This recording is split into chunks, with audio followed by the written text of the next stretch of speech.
All right. Good morning, everyone. I hope you can hear me well. All right. Welcome to meeting number three. How are you guys? How was your weekend? Hello. Sorry, sir. Sir, mahirap po. How was your weekend? Sir, busy with the problems. That's the last thing you're keeping yourself busy, but I hope you still find some time to relax during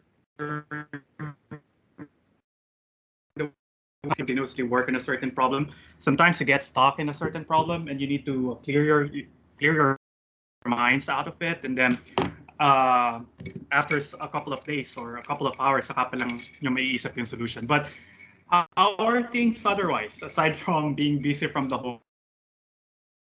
Did you get the chance to relax at least? Okay, so I see some of you are still working with homework one, which is perfectly fine. But I needed to change a little bit the deadlines. I remember I said in our past couple of meetings that the deadline for all homeworks, homework one to homework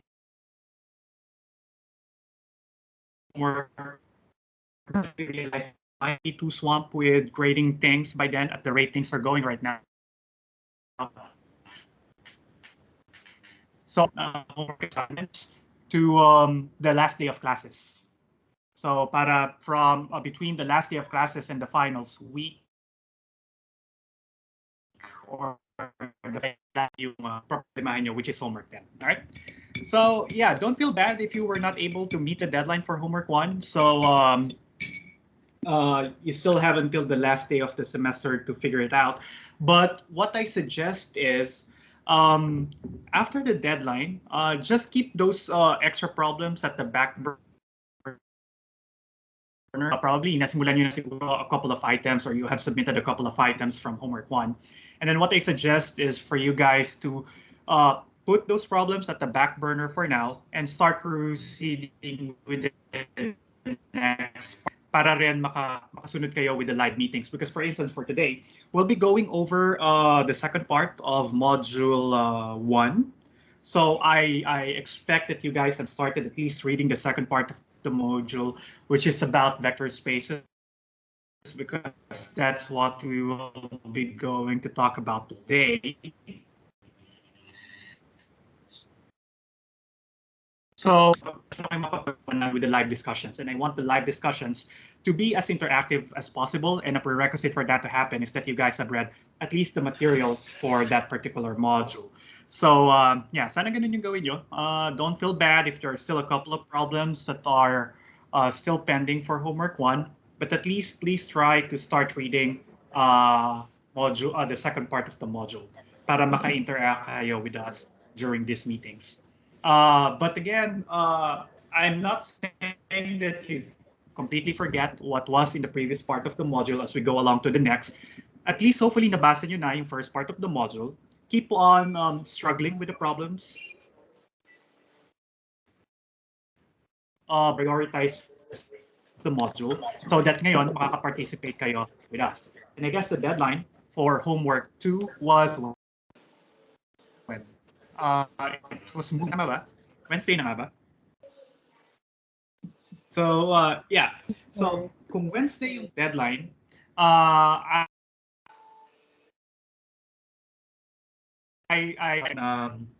expect that you work on homework 2 from now until Wednesday. And then kung di nyo matapos lahat ng nasa homework 2 by Wednesday, at least you should have a good idea of what the second part of the module was about, even though you have a couple of problems left to work on.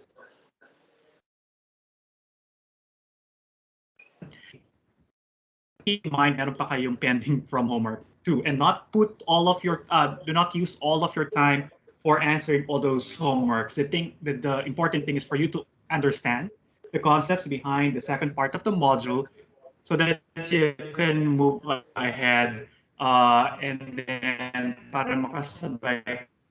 But I guess that's what I'm thinking in the way I'm designing this class class meetings right now. Is that okay? Let Yes, me sir. think about that, Joanne. Yeah, Joanne is suggesting let's lessen the problems for homework too. Let's talk about that towards the end of the session. Saka tayo mag-negosasyon uli. Ano?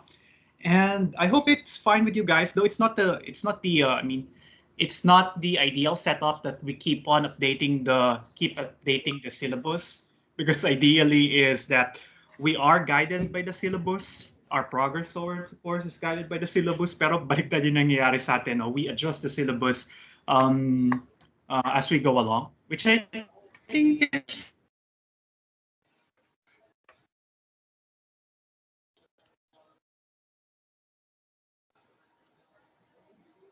Sir, napuputol po kayo.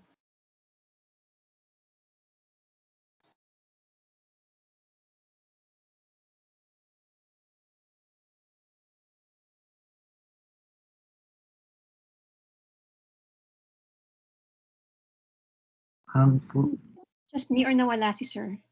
Parang nawala si sir, no? Ako lang ba? Parang siya wala. Parang wala siya, na si sir. nawala si sir. Nawala. Kanina baka- pa siya chop, ma'am. Oo nga, baka nga kailangan wag na lang siyang mag-video on. Baka mahina yung internet niya. I-off na lang niya. Sir, Hello? nawala. Sir, Hello, you bumalik were, ka ba? sir, nawala po kayo. Yeah, sorry. Yeah. So, saan ako naputol? So, hindi na ako mag-video. Ganito na lang. So, yun. After na lang tayo mag-haggle towards the end of the session about homework 2. So, I'll try to say some words about homework 1. At least the feedback that I gave you.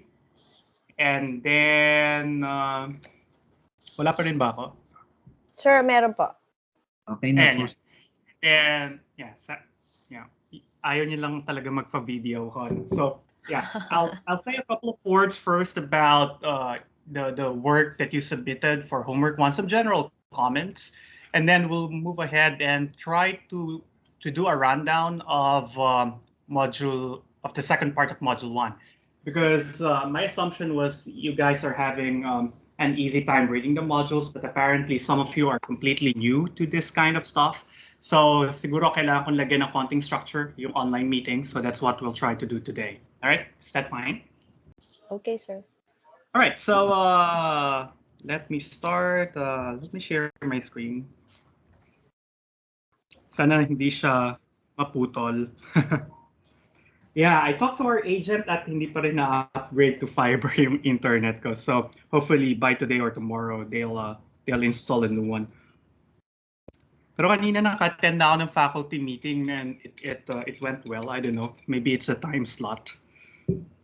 Okay, I want to open this one. Okay. Just let me know kung napuputol-putol ako. All right. So some of you had the right idea, or most of you had the right idea of how to go about the proofs.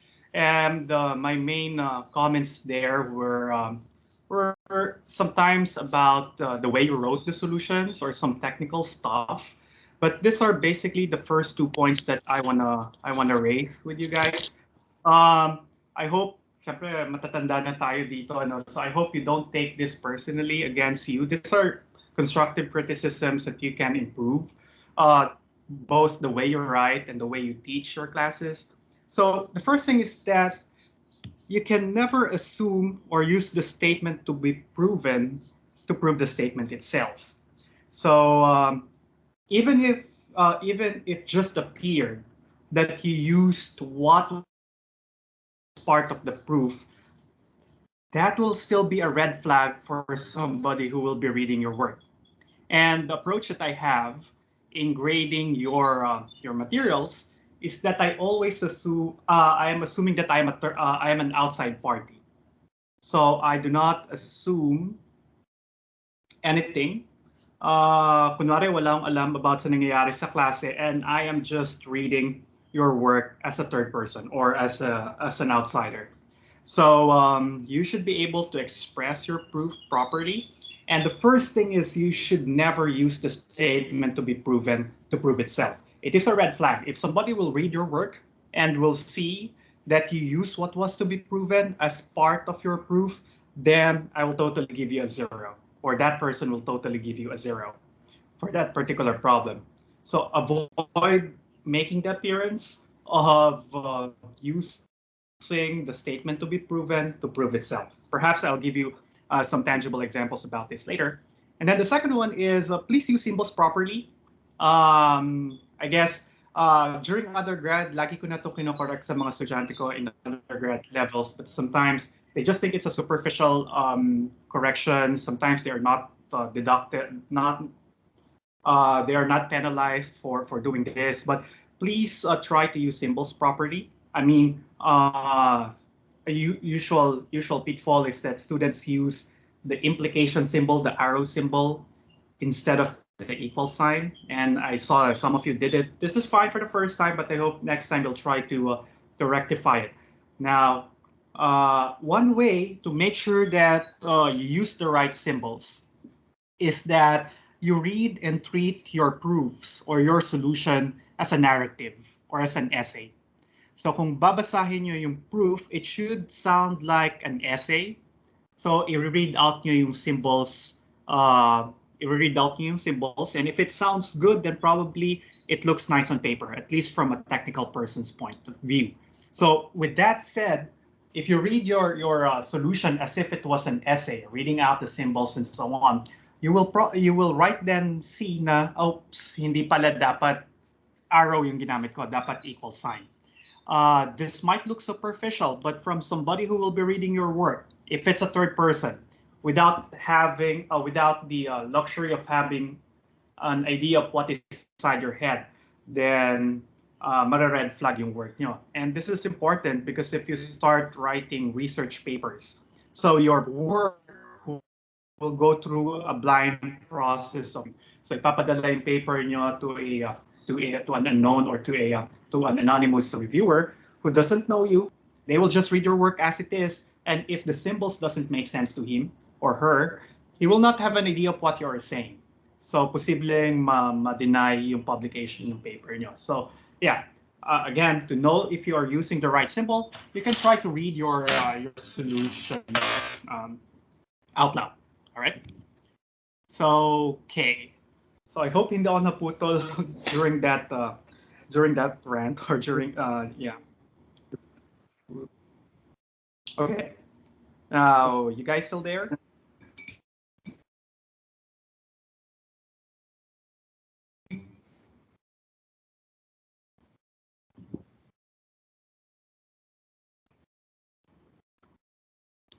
Hello, guys.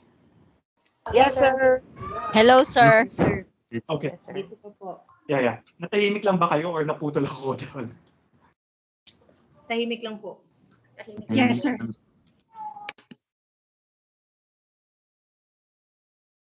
Okay. That's why I prefer sometimes naka-video on tayo kasi para nalalaman ko kung naputol ako or hindi, but hindi kakayanin talaga ng internet. I hope I was not cut off during that long statement. So just to give you an example of what I am referring to, this is a usual classroom problem that probably you are teaching your students. So for example, you want to prove this trigonometric identity. So the high school proof that we were taught, or probably most of you might have experienced, because this is how I did the proof back then.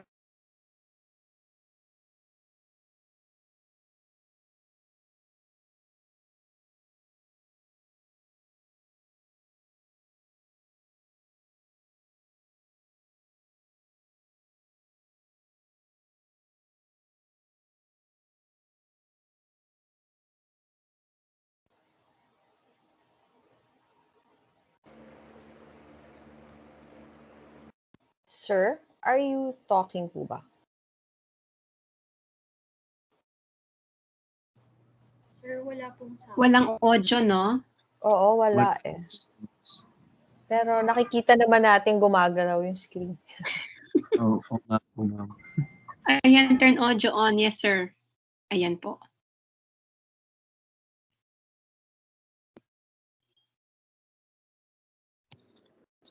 Hi again, guys. Sorry. Yes, sir. Welcome back. Yeah. Po.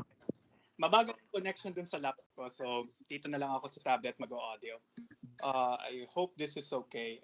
Ayan, totally na-drop na ako sa laptop ko. Yes, sir. This sounds better, sir.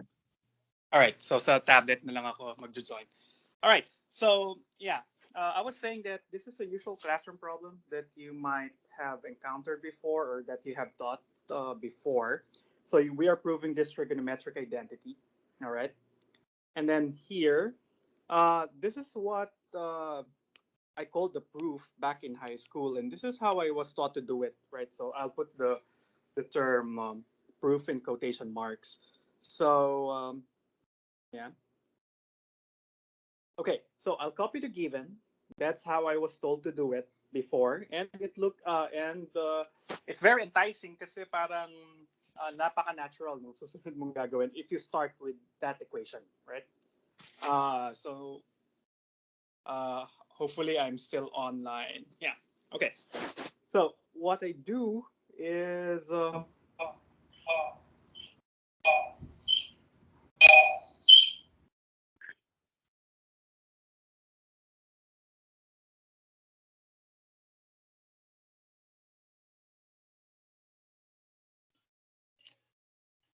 Nawala. and inayos ko lang siya ng konti. Am I back online? Yes, sir. Yes, Badok. Yes, sir. Ayan. Okay. Yeah. So yeah, okay, so napaka-enticing ng method of proof in quotations of this kasi parang napaka-natural ng susunod kong gagawin, di ba? I cross-multiply. So I mean, I multiply the left-hand side by the denominator of the right side and vice versa. So ultimately, what I'll get is this sine squared x. Okay. And then now I'll do 1 minus cosine squared x equals sine squared x. If you want to be more particular about it, you put question marks above the equal sign. Di ba ganun yung turo sa atin dati? Or perhaps ganito pa rin to tinuturo ngayon. And then you use Pythagorean identity on the left side. 1 minus cosine squared is just sine squared x. And then this is equal to sine squared x. You are happy with that because you come up with an obvious identity. You put a check on it and say, that's the end of the proof. All right. So, taas ng kamay ng mga naka-experience nito before. I guess most of us who studied here experience it. Tama ba? Yes, sir. Yeah. So, Yes po, ganyan po. diba kasi O yan, sir. napakaganda niya from the student's point of view kasi parang nagiging mechanical yung approach, tama? Kasi parang napaka-natural nung gagawin mo, cross-multiply everything that you know. But when you go to technical reading, or if a technical person will read this will completely get a 0. All right? Why? Because you are actually assuming that the statement to be proven is correct because that is required for the multiplication property of equality to be applied. Because here, essentially, ang ginawa natin, nag-multiply tayo na what? Sine x times 1 minus cosine x to both sides, right? So what we did technically is this. We multiply both sides by this guy. But multiplication by the same quantity of both sides of an equation requires us to have an equation at the first place. But the thing is, we don't know if this is already true. Kasi nangyayari ay, yun nga yung gusto nating i-prove eh. Why will I use something that I want to prove in order to prove that very statement, right? So that means this is a red flag. You cannot use MPE unless you know you have an equation in the first place. And that is our question. The question is it true? Well, you cannot say it is true because it is true. You cannot say it is true because it is true. And you use that in your proof, all right? And another way of seeing or determining if your proof is correct, you might say, okay, now let me read this as a narrative or as an essay, right? So I was told to prove that this equation is true. And then I'll start the proof this way. This is true because this is true. Then I will multiply both sides by sine x times 1 minus cosine x. So if you hear somebody argue with you using that particular type of argument, will you believe him or her? Parang kinukumbinsi ka niya na this is true. And you'll say, oh, hear me out. This is true because this is true, and I'll multiply both sides.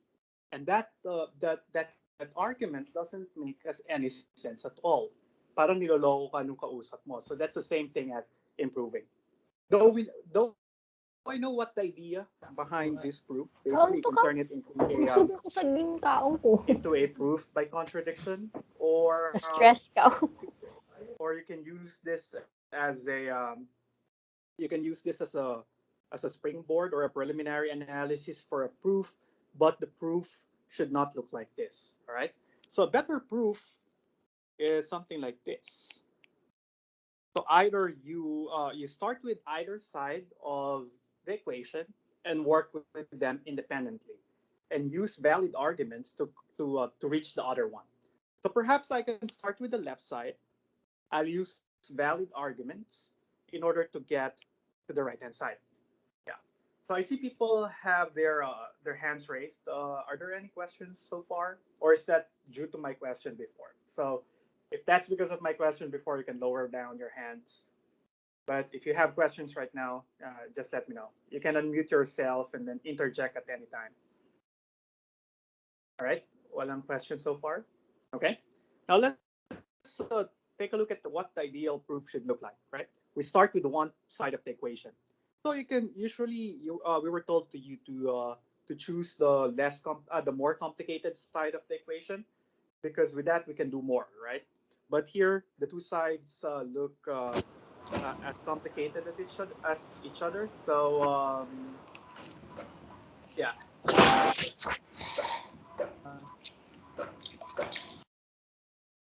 Okay, there we go. So yeah, maybe I'll choose the left side. Start with the left side and show the right side. So okay, I'll start my proof with the. So kasi sabi ko narrative, so lalagyan ko yan ng mga filler words like note that 1 plus cosine x over what sine x equals, and my goal is to show that this is equal to that the left hand side is equal to cosine x over 1 minus cosine sine x over 1 minus cosine x. So this is my goal. Usually it helps if you have your goal written somewhere that you can see throughout your proof, para alam nyo kung ano yung target, and that will guide you on what to do next. All right. So yeah, I'll start with the left hand side, and I'll keep in mind that this is my goal. Show that that is equal to sine x over 1 minus cosine x. One thing is that my target is a 1 minus cosine x in the denominator, but right now I don't have that. So I need to introduce that 1 minus cosine x in the denominator. But how can I do that? Well, we can multiply this guy by something equal to 1, right? So duplicate that, and I'll multiply this by something equal to 1. And that something equal to 1 would be 1 minus cosine x over 1 minus cosine x.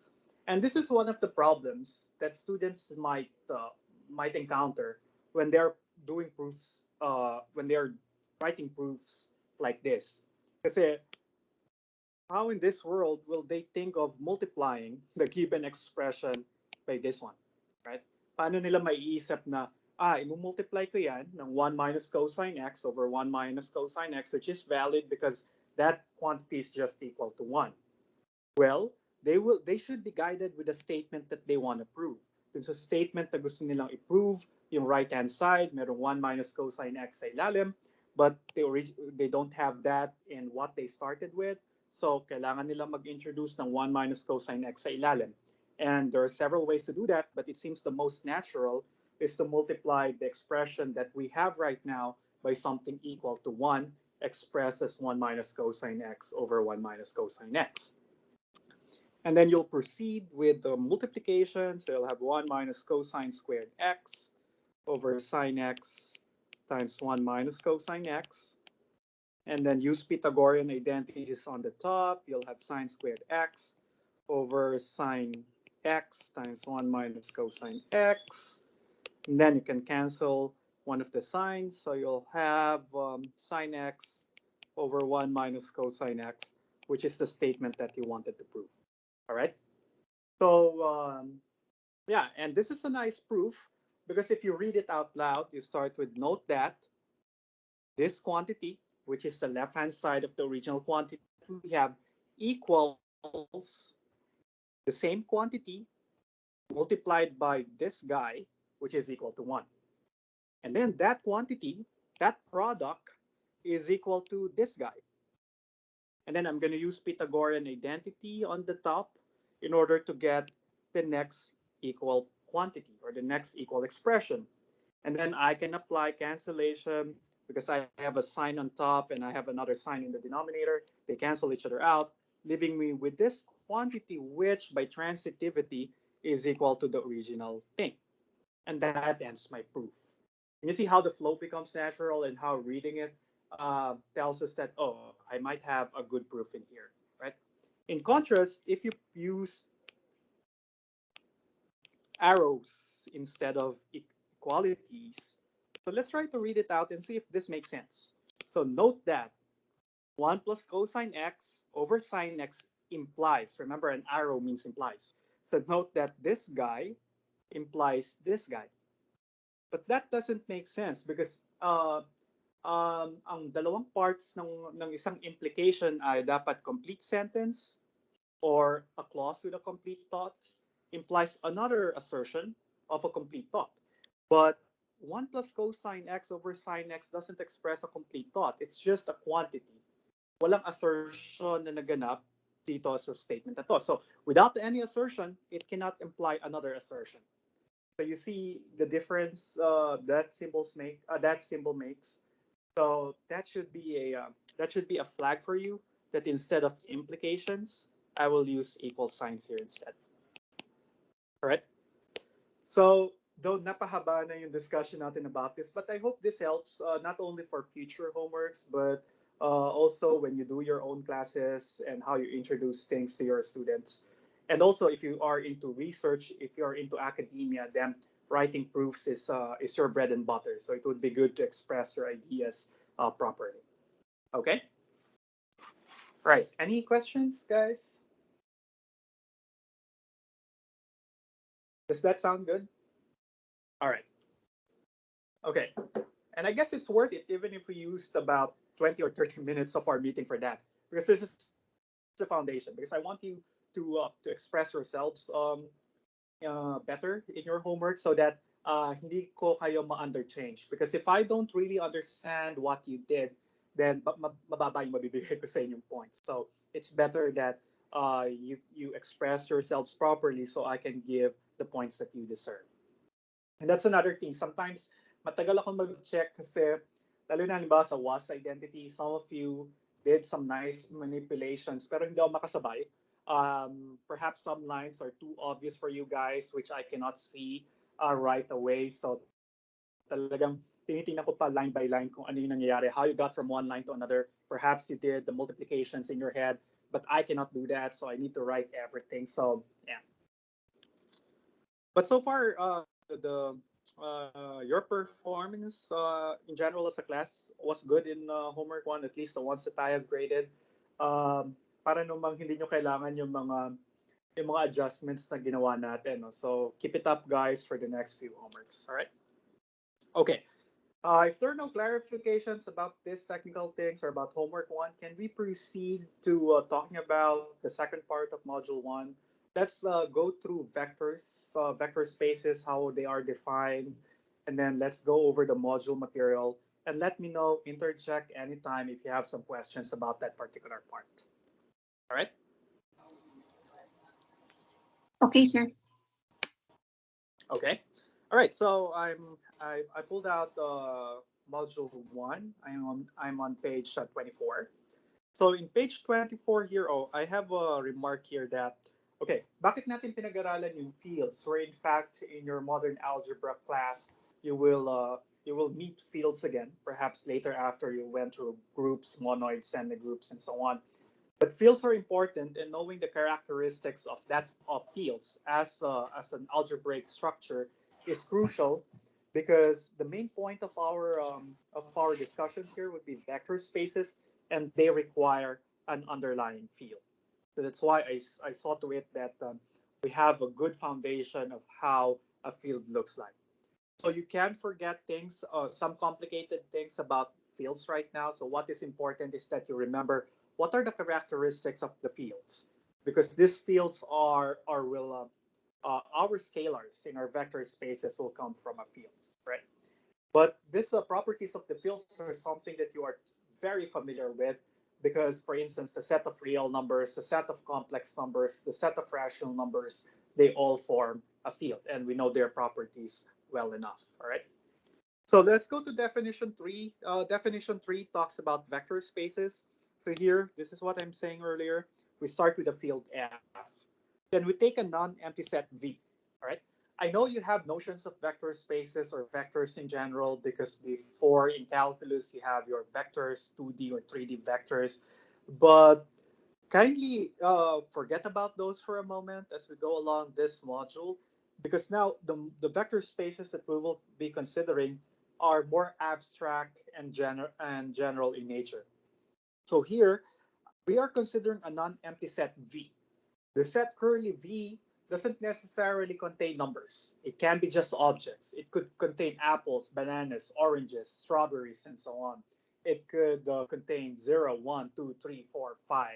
It can contain matrices. It can contain complex numbers. So as long as it is not, it is a non-empty set, and it has an underlying field attached to it, and then we define two vector operations. The first one is a vector addition. So if we take two elements of that non-empty set curly V, and we define the operation plus, not necessarily the usual addition that we know, that operation plus should assign to that pair of vectors another element of your set V. So most of you know this as the closure property. When you get two elements of your vector space, two elements of the set V, you operate it using addition, what I call addition here, then I get another element of the vector back, right? So in your closure property, when you add two vectors, you should get another element of, when you add two elements of V, you get back another element of V, right? And this vector addition is not necessarily the usual addition that we know. Okay. Next, aside from a vector addition, we should have a scalar multiplication. And here, the field will kick in. Para saan yung field? Well, we define multiplication, not vector to vector, but a multiplication of a scalar, a field element, by an element of our non-empty set V.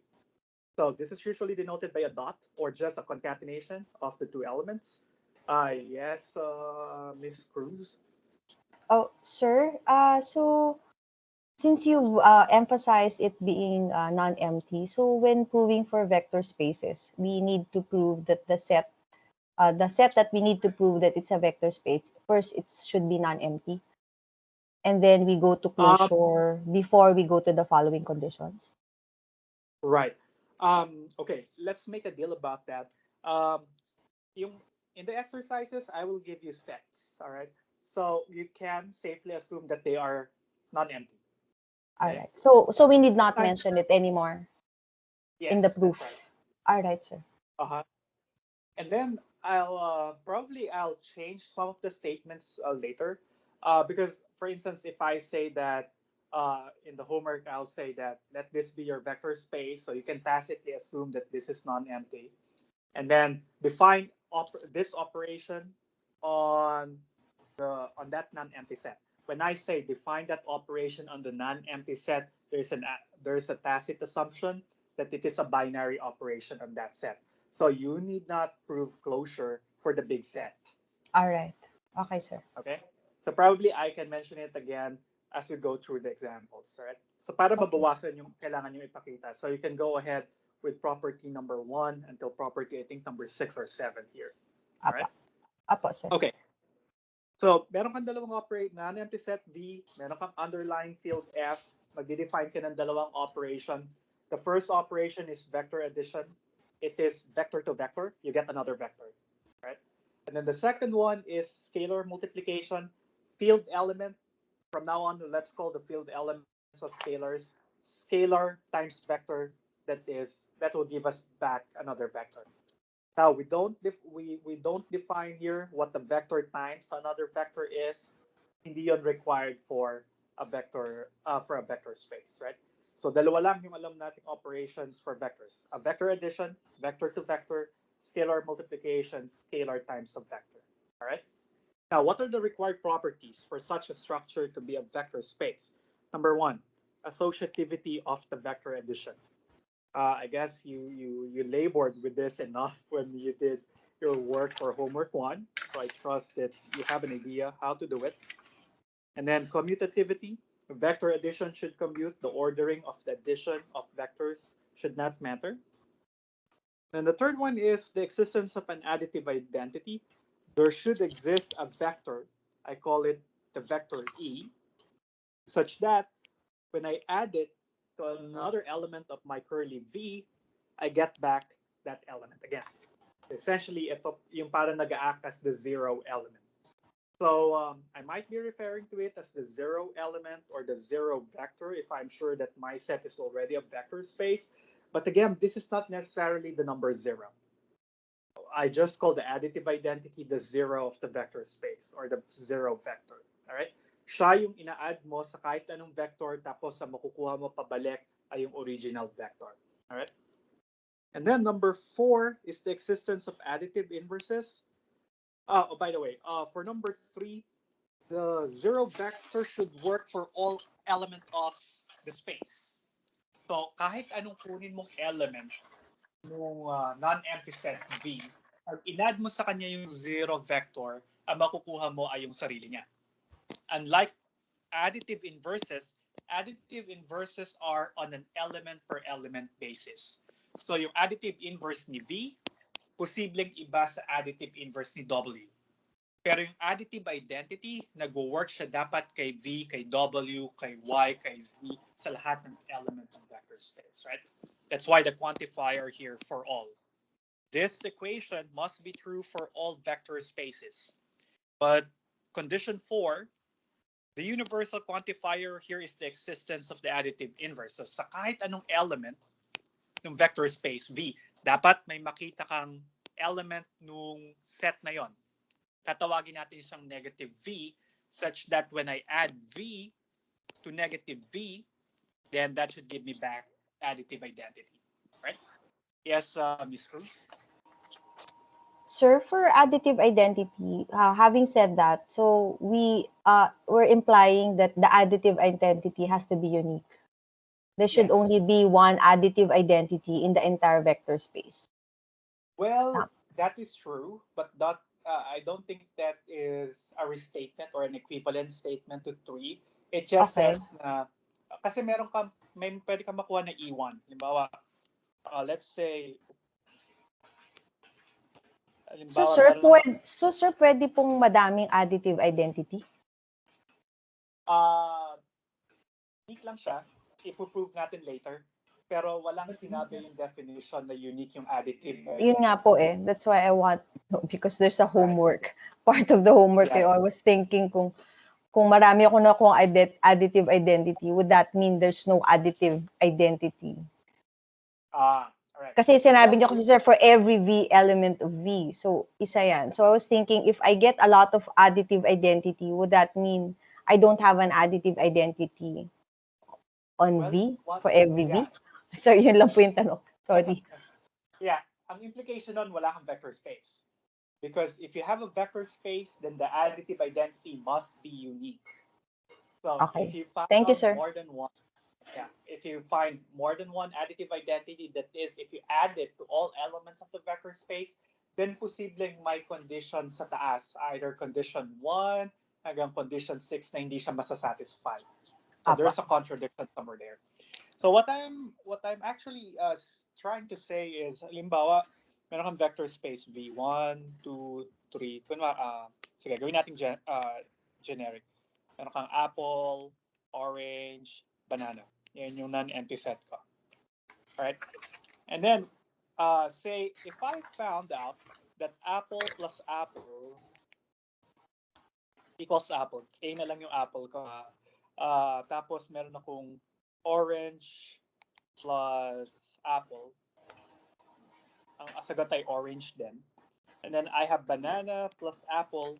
It just so happened that the answer here is, say the answer is orange. So si Apple, hindi na siya pwedeng mag-act as an additive identity. Kasi dapat ang usapan, it will be an additive identity if you add it to all elements of the vectors of your non-empty set, then you should get back the original element, right? Though apple plus apple is apple, orange plus apple is orange, but banana plus apple equals orange, that makes apple not the additive identity. Kasi hindi siya nag-work for all. So dapat i-check nyo siya sa bawat isang element ng non-empty set. Yes, Jared. Doc, say for example, we found a candidate for being the additive identity, but we're not sure if it's really the additive identity, and then we found out that it will not work for some elements of the set. How do we argue with that one? How do we state, or should we look for another additive identity? Yeah, you should look for another additive identity because kung sure ka na meron kang vector space, then dapat meron kang additive identity. Meron kang candidate in mind.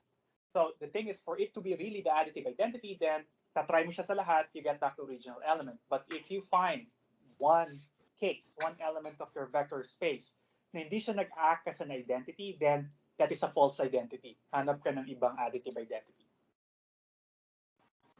Thank you po, Doc. All right. So, yun. Ito ay kakaiba naman with the existence of additive. So you see here, this is a universal thing.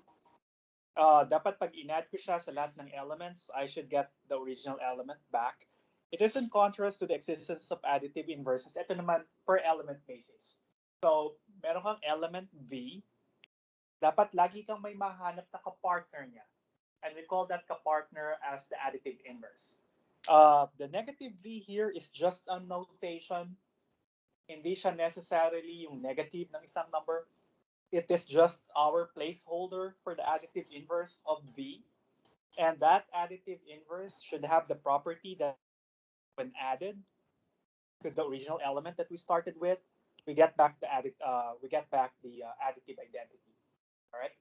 So kaya dun sa homework, minsan nagsulat kayo ng, all right, so yung set G ko ay say Z cross Z. Yung sa integers, if you remember it, problem 1, or kahit sa problem 2 where you have R cross R. And then you're looking for the additive identity of AB. And you said that the additive identity of AB is this guy. And in some of your work, the way you wrote it, there's an implication that this guy is obvious.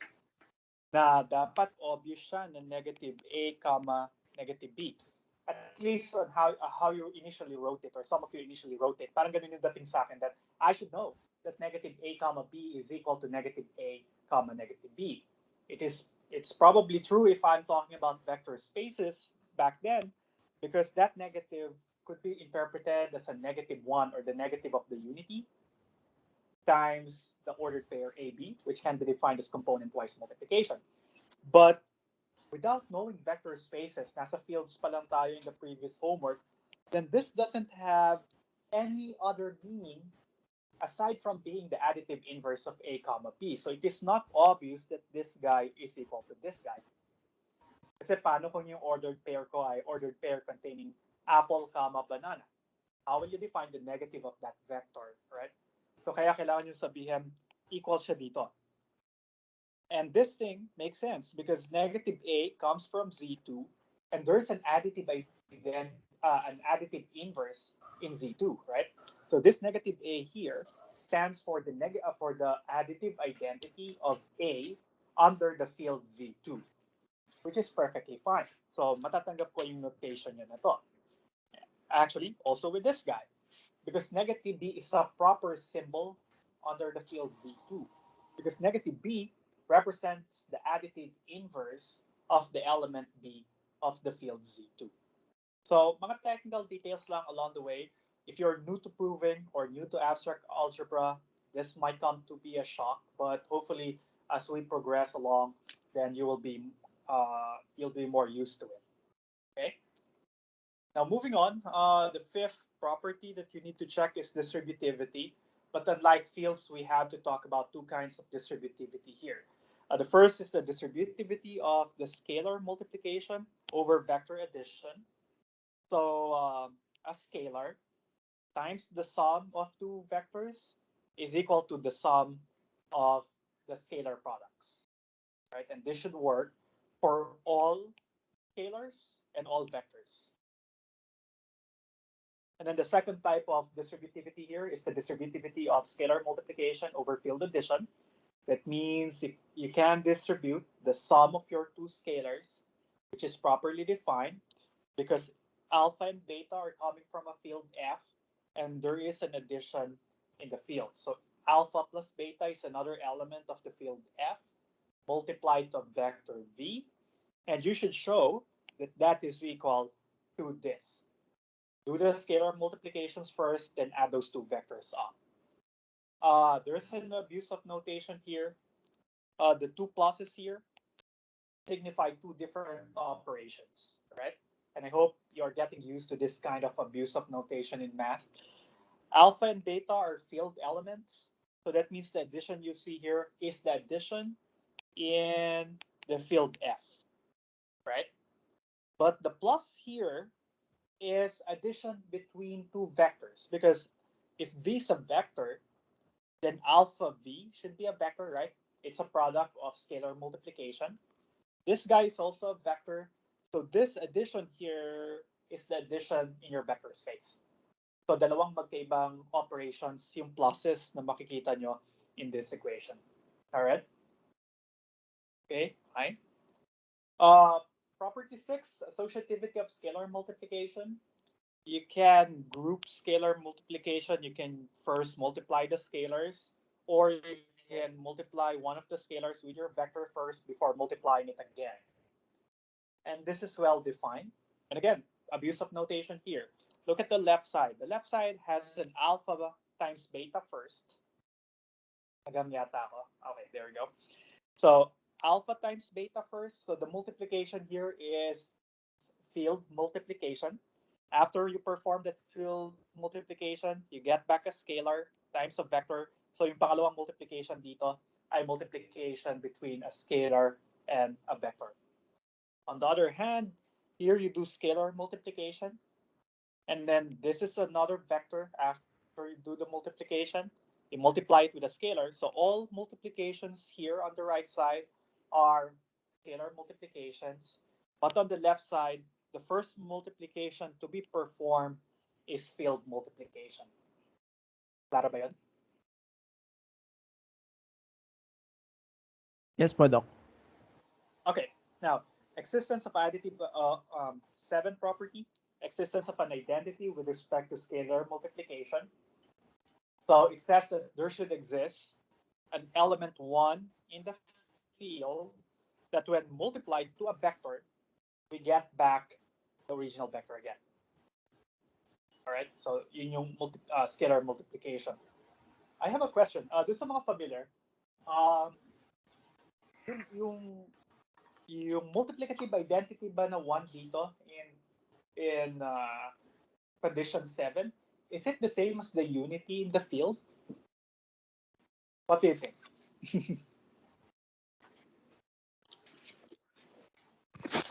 Because I was thinking about it when I was reviewing the module. Yeah. So here I said there should be a multiplicative identity with respect to scalar multiplication. So there should exist an element of the field. I'll call it 1, but again, the field is not necessarily a number field. So 1 here is an abstract variable or an abstract thing. So there should be a scalar in the field F. Let's call it the symbol 1. That when multiplied to the vector will give me back the vector itself. So my question is it necessary that the element 1 here is the same as the unity or the multiplicative identity in the underlying field? Ano sa tingin nyo? Necessary ba yun? Na yung unity sa field, siya din dapat yung multiplicative identity sa vector space? Sir, hindi. Uh-huh. Do you care elaborate on that? Because you just take 1 as just an element of the field.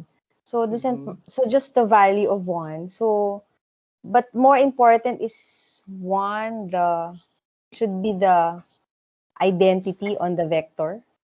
Para yung Right. 1 times v is v. So 1 should really be the identity element in v. Para Right. So equal you to mean, v. you mean the multiplicative identity with respect to the scalar multiplication, regardless if it is the Yes. unity with respect to the field. Right? Apo. Yeah, that's a logical argument. The way the definition was written, there is no mention or requirement that the unity in the field is the same as the identity in the vector space. Though I'm not sure if that is a consequence, but let me take a look at that later. Pero yeah, Okay po. the statement is quiet about it. So yeah, for now, let's assume that they can be two different things, but I'm not sure if it should really be two different objects. Perhaps you can prove it later. All right. Pero Yes, sir, di ba, Ricardo. sige, sorry. Hello, Doc. Sir, confirm ko Yep. lang. Yung argument na one element of the field is the unity na din na ginagamit for vectors. Kasi I'm thinking yung vector fields kasi, ito po sa perspective ko of first time perspective. Yung inisip ko kasi for vector fields, pwede siyang numbers. So if it's just field of numbers, set of numbers, then 1 is still the unity. If it's matrices, kung scalar yon 1 pa rin. If those vector spaces ang laman niya, for example, ay functions, I think 1 pa din. I cannot think of any number that when multiplied to another function will give the same function. So I think, ayun. Ayun po, Doc. That's a tricky thing. Kasi, Tricky yun kasi sir, di ba, ang field kasi, not necessarily the set of real numbers eh. It could be any Yes. field eh. So you can't just say na it's the unity already for all fields. So you can just take 1 as just an element of the field. But I think ang kinatry ko lang kanina sabihin that 1 multiplied to the vector, that 1 has to be the identity on V. Kasi para masabi na V siya, using a multiplicative identity of V, not of F. Right. Yeah. You both have valid concerns. Kasi one way to analyze vector spaces, especially if you are new to this kind of abstract thinking, to go back to the usual examples. But yeah, Jericho is right. Yun yung mga usual candidates. Pero once na umalis ka na dun sa number fields or number vector spaces, medyo magiging tricky na yung usapan. It might work for number sets, but for generic For things, general it field, might. hindi eh. So I guess the safe thing now to assume is that posible sila magkaiba. Pero that will not take away from the fact that for number fields, what happened to be the unity in the field also happened to be the multiplicative identity with respect to scalar multiplication. But as a disclaimer, I'm not sure if that is necessary, if that will hold for any vector. It may or it may not. Perhaps pwede natin i-try i-prove later, right? But the safe way of thinking about it, posible sila magkaiba for now. Opo. Okay? Sir, kasi di ba, pero sir, kasi ang more important is we already said that V is already a vector space. So since it's a vector space, we already assume that's already an identity in V that will give that. So, Yes, that's right. Kasi over a field F. So parang, so for me, 1 in F could be any 1 in F. But because you already gave that V is a vector space, therefore that 1 times V becomes V because of the identity nga po of the identity being in V and gives you V. Right. Yeah. Okay. Yeah. Doc, That sounds fair. another question. Why do we always say that the vector space is over a field? Bakit nga po ulit? Oh, In general, vector spaces might be defined for more generic or less restrictive structures like Yeah. ano nakuha niyo sa modern algebra? Nakapag-rings na ba kayo, groups, modules? Sir, wala pa po. Wala pa po. Wala pa po, sir. Yeah. Kasi pwede tayo mag-define ng vector spaces over rings. Over rings. Or Oh. vector spaces over commutative rings. Vector spaces over modules. But gusto ko over fields kasi usually siya naman yung makikita natin in practice. And Mas simple. fields do have a very stringent and a very well-defined structure. Because once you take away some properties from fields, making it less restrictive like rings or commutative rings, then nagiging loose yung structure niya. So, posibleng maraming crazy things na mangyari within your vector spaces. So, but now, I want to build a certain structure with very well-defined and rigid properties. So, I go with the most restrictive kind of most restrictive algebraic underlying structure, which is fields. Para magamit ko yung properties ng fields na lagi akong may multiplicative inverse sa field, meron akong additive inverse sa field kasi gagamitin ko siya when I manipulate with scalar multiplication. But again, you could be as crazy as mathematicians are and define vector spaces over some algebraic structures that might not be as restrictive or rigid as fields. Pero to answer your question, kasi usually lahat ng makikita mo sa halos lahat ng applications always form a vector space over a field. Actually, it's just either the field of real numbers or the field of complex numbers. That's what we see in the tangible world.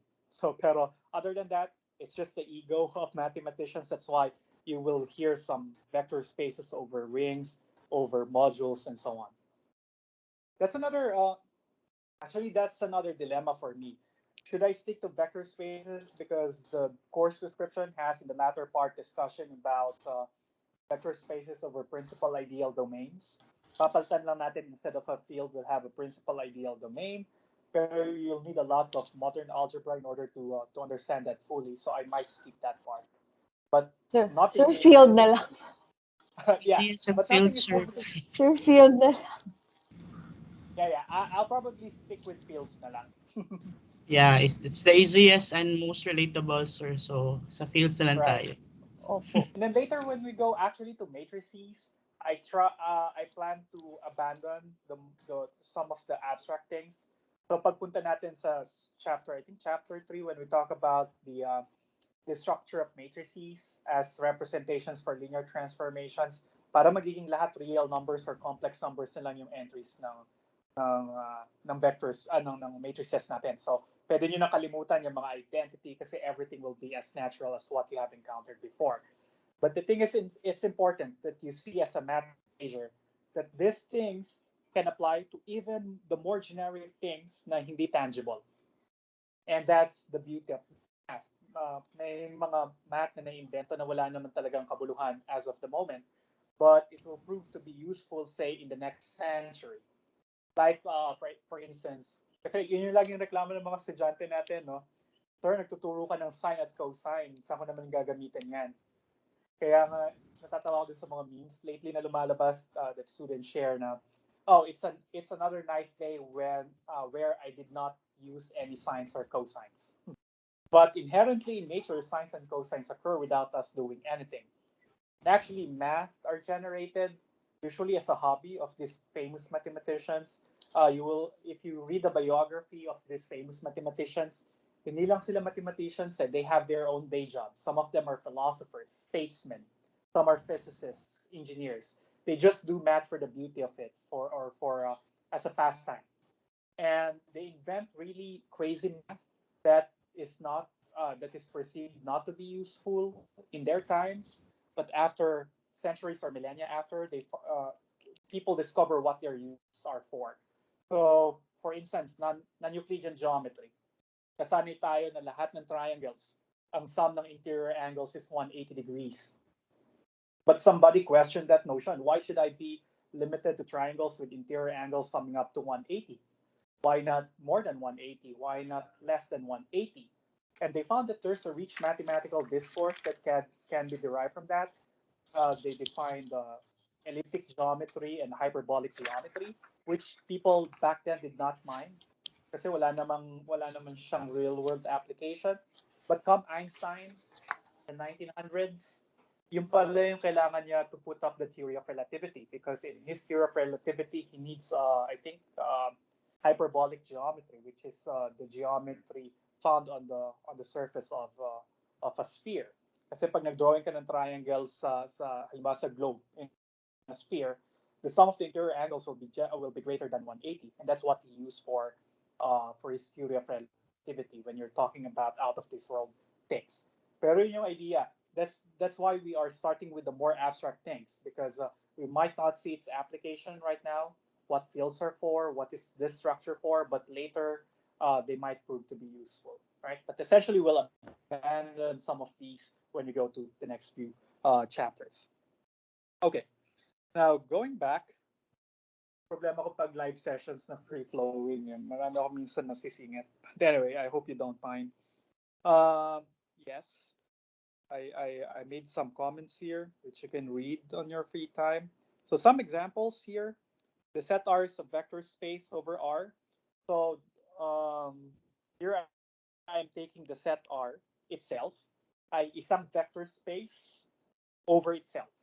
So the set V here is the non-empty set curly V is the set R. Tas yung underlying field niya ay yung sarili niya rin. And when I say the usual addition and multiplication of real numbers. Kasi in addition, you add two vectors. Our vectors are real numbers. Vector to vector, usual addition in R of real numbers. Now, when you do the scalar multiplication, you get a scalar, which comes from R. You get a vector, which also comes from R. And it is said that you do usual multiplication. So yung scalar multiplication natin dito is the usual multiplication of real numbers. So this is one thing. A vector space can be defined from a field. Kasi the field itself, together with itself, will become a vector space. All right? And that's what this example is trying to point out. And then I will later generalize this into R to the n. R to the n is not a field anymore, because actually we don't know how to define multiplication on R to the n the usual way, but it is a vector space. And how do we do addition over this vector space? So this F, we do addition of two vectors. So this is a vector in R to the n, another vector in R to the n. We add them using component-wise addition. Right. Now, scalar multiplication, you get an element of R, you multiply it to a vector. But remember, the vector V contains an n-tuple of elements of R, and you do scalar multiplication the usual way. We just multiply all entries of your vector by the scalar alpha. Ito yung usual na ginagamit natin since high school or elementary, right? So usual vector and scalar multiplication. So you can easily verify by using the properties of R that all the operational conditions or requirements of definition 3 are met. So also, the additive identity is the vector containing all zeros, right? Easy to prove that. And then the multiplicative identity is the real number 1. And I think this is what Jericho is referring to earlier. Ito yung mga usual examples wherein the unity in the field also acts as the identity in the vector space, or the multiplicative identity in the vector space, though I'm not sure if that is necessary. Okay. Now, example 6 tries to generalize this kahit namang anong field F. So instead of F being equal to R, let's go to the more abstract things. So if F is a field, then any collection or the collection of all n tuples of elements of that field is another vector space. All right. So you can again check the properties. Did I say what the? I didn't say what the zero vector is. Yeah, the zero vector in this field would be the vector containing the additive identity in your field. So ito yung 0 in the field, 0 in the field. Yan yung magiging zero vector. the zero vector in f to the n is the vector containing only the zero element of the field. And I guess you can guess that the scalar multiplicative identity is the unity in the field f. Okay. Now, sometimes we will go to the set of complex numbers. So c to the n is also a vector space, either over the set R or over the set C, or the field C. And then you have your Galois fields here. Okay. And then example 7, talk about matrices. The set of all matrices is also a vector space over a field, either the field R or the field C. So equation 28 defines what a matrix is. You see, wala pa akong na-define a matrix. That's why I need to talk about the expression on the last side of equation 28 in a more abstract way before saying later that it is what we call a matrix. So it's a rectangular array or arrangement of elements of the vector space V. So this gives us a way of how to define another vector space coming off another vector space. So meron ka ng vector space V, kunin mo lang yung set of all matrices na ang laman ay elements of your vector space, then you can get another vector space.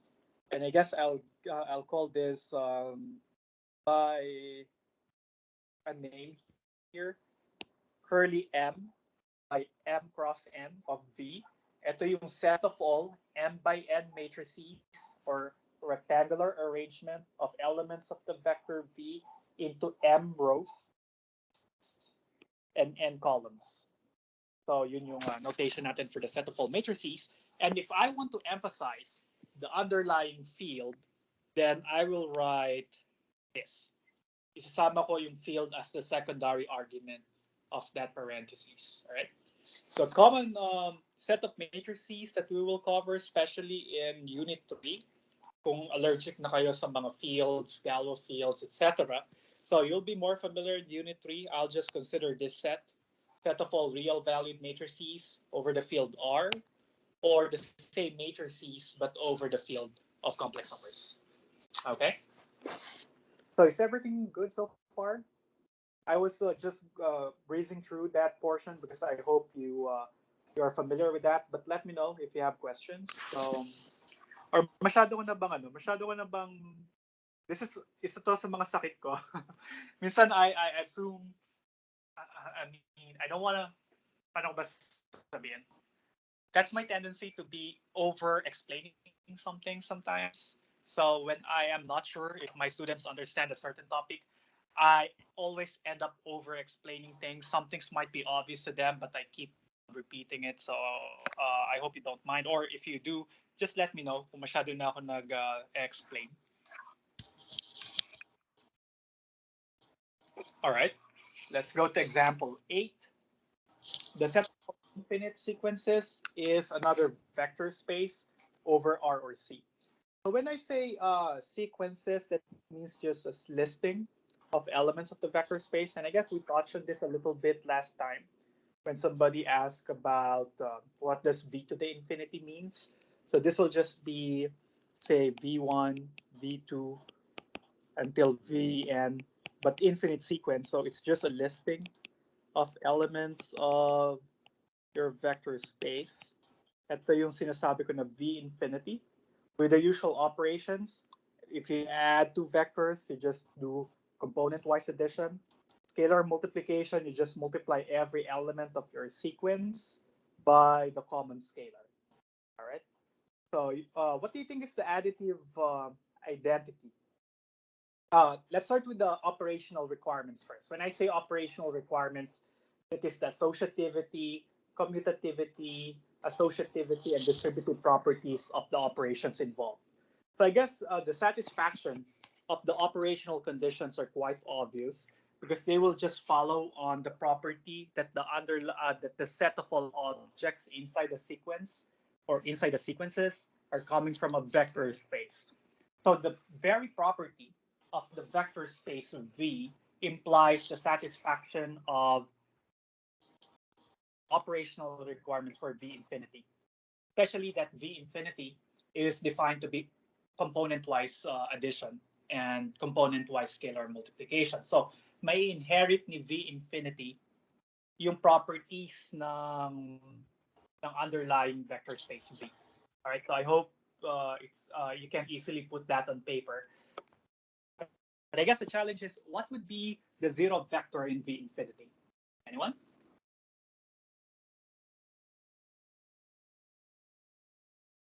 What do you think would be the zero vector in V infinity? Or mas madali ba yung multiplicative identity? Since this is R and C, sir, so I think it's 0. Zero Or two. infinite sequence of 0. Or as Yes. a Yeah.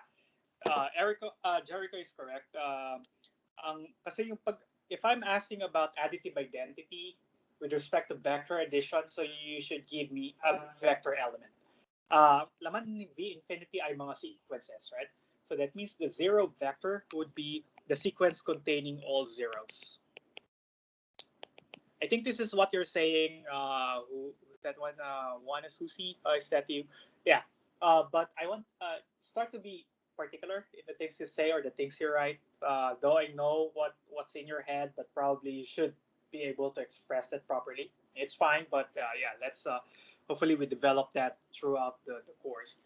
But yeah, lahat ng zero element. Sequence ng laman niya lang ay puro zero elements. What do you think is the multiplicative identity?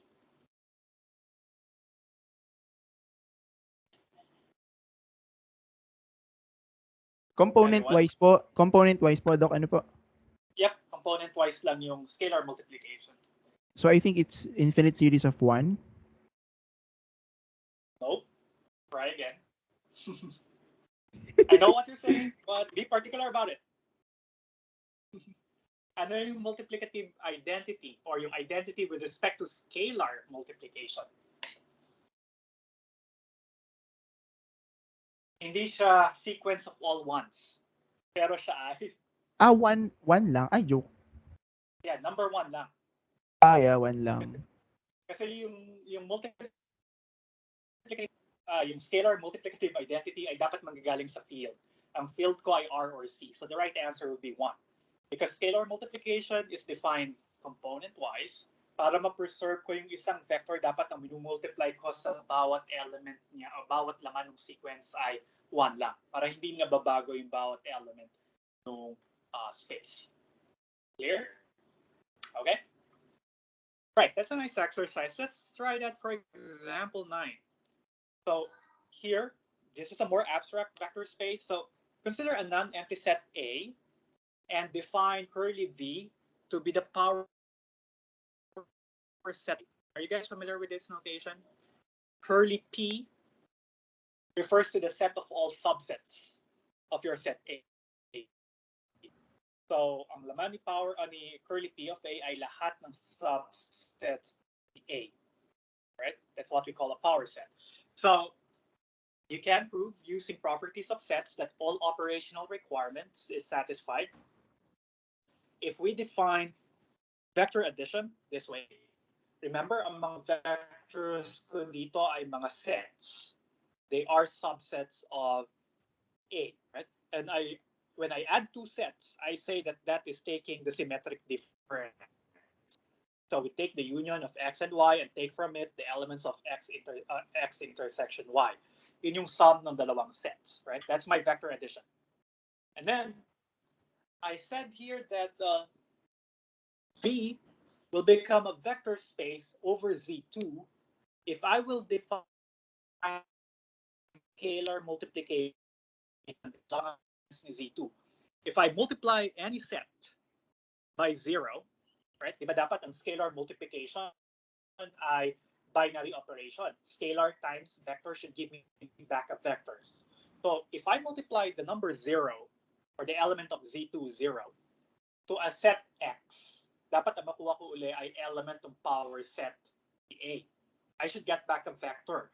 So that's why I am forced to define, or I chose to define 0 times X to be the empty set. Kasi di ba scalar times vector must give me back a vector. So scalar 0, set X, if I multiply together, I'm telling you the product is the empty set.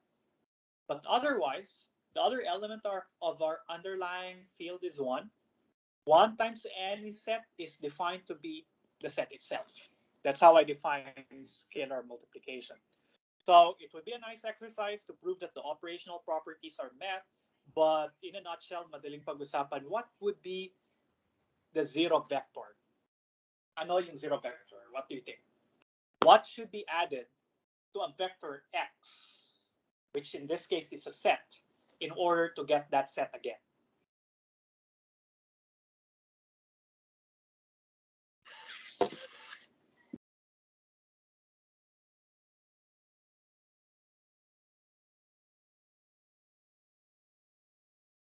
Dapat siguro may incentive yung makakasagot para mag-unahan kayo sumagot, no? Sir, try. Sa Z2 pa din ba to, sir? Yeah, ang vector space ko ay V, power set of A. The underlying field is Z2. So when I ask what is the vector, what is the zero vector, so you should give me a set. Ano yung zero vector? I guess somebody wants to try. Will that be the empty set, sir? Oh, let's try. So, guess ni Jericho ba yun ay empty set. So let's try. So x plus empty set, by definition, ay x union empty set minus x intersection empty set. All right? But what is x union empty set? X pa rin. Minus x. What is the intersection? Not x. That's empty set. The empty set. Empty set. Yeah. Sir, that the backslash, that means except. Yeah. Mm-hmm. Yun yung notation ko sa set minus. Okay. Hindi lang ako nasanay dun sa usual minus. That's set difference. So this would be set, element nung unang set pero wala dun sa kabilang set. So set of all something but less the elements of the other set. All right? So note that this will qualify as a sufficient proof that the empty set is indeed the zero vector, because I have shown that with a random choice or a generic choice, an arbitrary choice of a set x in my vector space or an element of my space, I add the empty set to it, I get back itself. And x is generic. I don't put any restriction. It's any element of the field. So the condition for the definition of the zero vector is met. Essentially, yes, the zero vector here is the empty set.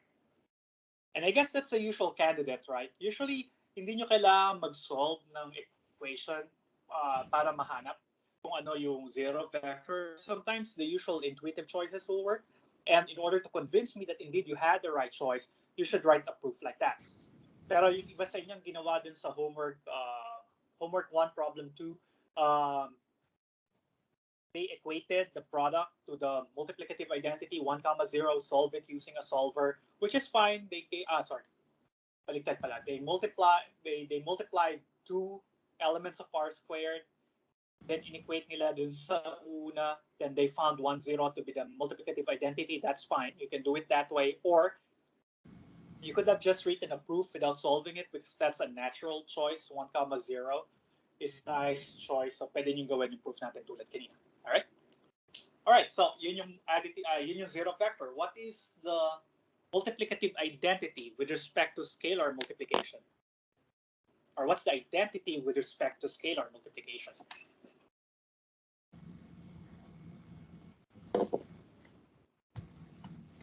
Yes, Dexter, are you trying to speak?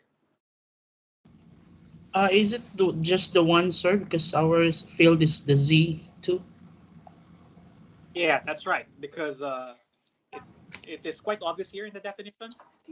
The way I define the scalar multiplication, element 1 times any set x will give me back the set x again. So by the very definition of the scalar multiplication, 1 will act as my multiplicative identity. Or when I say multiplicative identity, that is with respect to the scalar multiplication. Okay. Now let's look at proposition 2. I included a proof of most of the statements in the module, so I hope you'll find time to browse through them. And I don't know kung mayroong mga nakakita ng proof in proposition 2 before before submitting their homeworks for submitting their answers to homework 1, because if you have read the proofs in proposition 2, you might have an idea or a better idea how to write the proofs for homework 1. So yeah, siguro may iba nakakita nun. So yeah, so indeed, bullet 1, proposition 2.1, this one tells us that the zero vector is unique. So if you have a vector space, if you know that a set is a vector space from the get-go, then you could expect that there is only a unique zero vector. So if you have a set which you are not sure if it's a vector space or not, and it happens to have more than one zero vector, then that set is not a vector space. Because if you have a vector space, proposition 2.1 tells us that the zero vector must be unique, right? Yep. And then this scalar multiple of any the zero, this the scalar multiple of the zero is always the zero vector itself. Remember, when I'm talking about vector spaces, E is my zero vector. So kahit anong scalar, i-multiply mo sa zero vector yung sagot, right? And then problem 3, I want you to read it in the abstract. So hindi siya -1 times b, kasi yung -1 dito is not necessarily the number -1 we know. It is just the additive inverse of the unity in the field, right? Because your underlying field need not be a number set at all. So this just tells me that if I do scalar multiplication between the additive inverse of the unity in the field times any vector v, then that will give me back the additive inverse of v with respect to vector multiplication. Okay, and then similarly, that's what happened for 5. What else? Yeah, property 7 is also interesting because it tells us that the additive identity, or sorry, the additive inverse of the sum of two vectors is the sum of the respective additive inverses. So pag gusto mong hanapin yung additive inverse ng sum ng dalawang vectors, pwede mong hanapin muna yung additive inverses nila independent of each other, then add those two additive inverses up, then you'll get the additive inverse of v plus w. Right? For some of you, the statement 7 might look very trivial, but from an abstract point of view, it is not, right? Because this guy is nothing more but a notation for the additive inverse of the sum of the vectors v and w. All right, I hope that's clear. I hope I'm making sense. Okay ba yan, guys? Just Yes, a sir. signal. Now. Yes, po, sir. Okay, thank you. All right, so any questions with the proof? Had you had a chance to look over the proofs?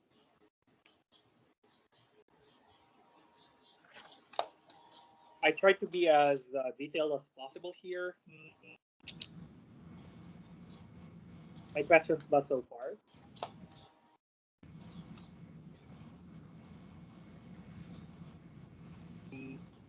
Otherwise, I'll just keep the proof.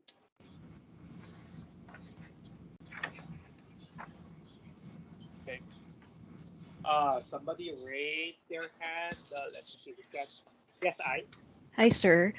It was mentioned there that the addition property of equality applies. And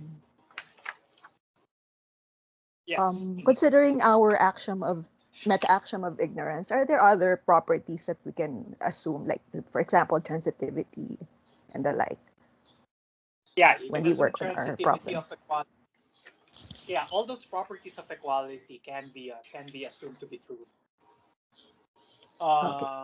Yeah, transitivity. Um, what else? Multiplication property of equality by a non-zero number. So yeah, you can tacitly assume those things. Okay, sir. Thank you, Paul. All right. Okay. All right. For the proof, no questions about that. Then, if that's the case, then let's try to go on to definition 4. Oh, if you guys have something to do or if you have prior commitments, you can leave. I'll just, as long as there are some people remaining, I can stay just to finish the discussion or the run through of this module. Anyway, if you need to leave, you can watch the recording later. Yeah, but yeah, don't feel bad if you need to leave because you are not actually required to attend these sessions. But okay. Yeah, let's try definition 4. This is the definition of a subspace. So if you essentially a subspace is a subset of your vector space that is on its own right is another vector space with the same operations, right? So let's see how it is formally stated here. Meron kang vector space V over a field F, standard assumption. You take a non-empty subset W of V, it should be non-empty. All elements of W are also in V. Then it will be a subspace of the vector space V if that subset W is another vector space on its own right, but with addition and multiplication defined as the restriction of the operations on the parent set. So kung paano tayo nag-add ng dalawang vectors kay V or nag-multiply ng scalar kay V, ganun din dapat yung gagawin nyo for all elements of W. And that's how it will qualify as a subspace. W must be a vector space on its own right.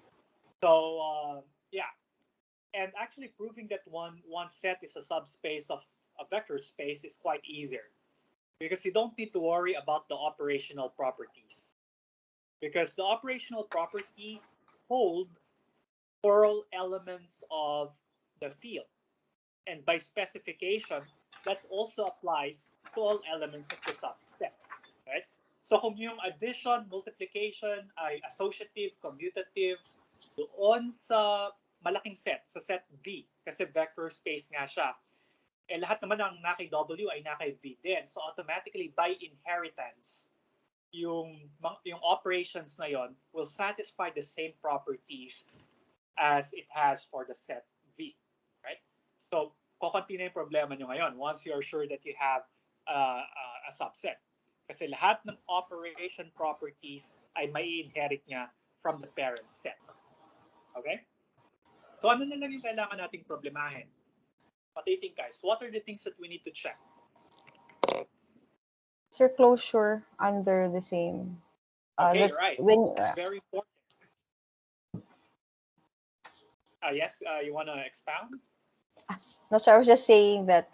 Sir, again here, do we have the same? When I ask about the vector space, that there's no need for us to say that it's a non-empty subset. So in this case, sir, when we try to prove subspace, we just start.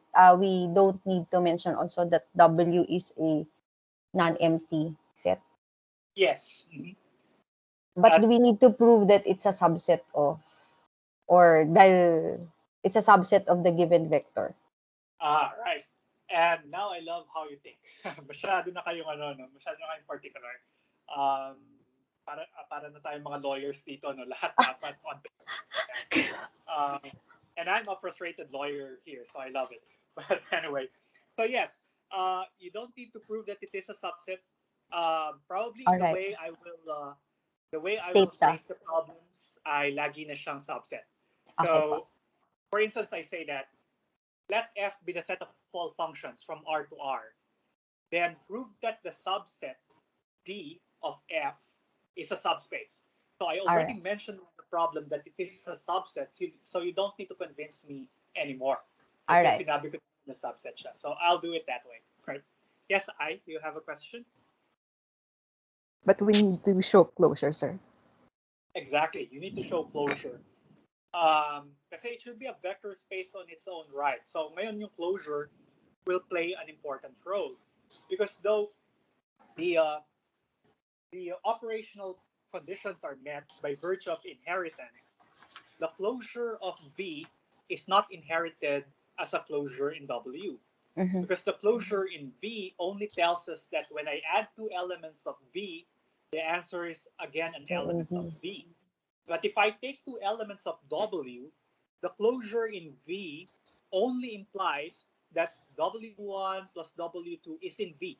I don't know if it's in W. If it's not in W, then the restriction of the addition is not a binary operation on W, thus disqualifying it from being a subspace. So that's very important. Closure, both with respect to vector addition and scalar multiplication. So good point. What else? Is that the only thing I need to check or to worry about? The way definition 4 is stated. I'm invoking meta-action of ignorance. Hindi nyo pa nababasa yung page 36 and so on. So aside from closure, with respect to the two operations, what do you think are the other things that I need to check for a subset W to be a subspace? If the additive inverse and multiplicative inverse is also existing on the subspace. On the subspace or on the set W, right? Yep. But before you can talk about multiplicative and additive inverses, you need to talk about identities first, right? Because there's no point in talking about inverses when there is no additive or multiplicative identity in the first place, right? So yeah, another thing to check is that is the zero vector and is the multiplicative identity a member of W? Because if there's no such element that will act as that identity, then there's no point in checking if W is a vector space, right? Or it cannot be a vector space at all. And I think that completes it. So closure, the zero vector, and the multiplicative identity must belong to the set, and consequently the inverses of elements of W must also be in W. And that's how you prove that the set is a subspace, right? And you will see that in action in the examples I gave you. Okay, so for instance, let's go to example 10 and see what is it about. Okay. Sir, question. Yes, go.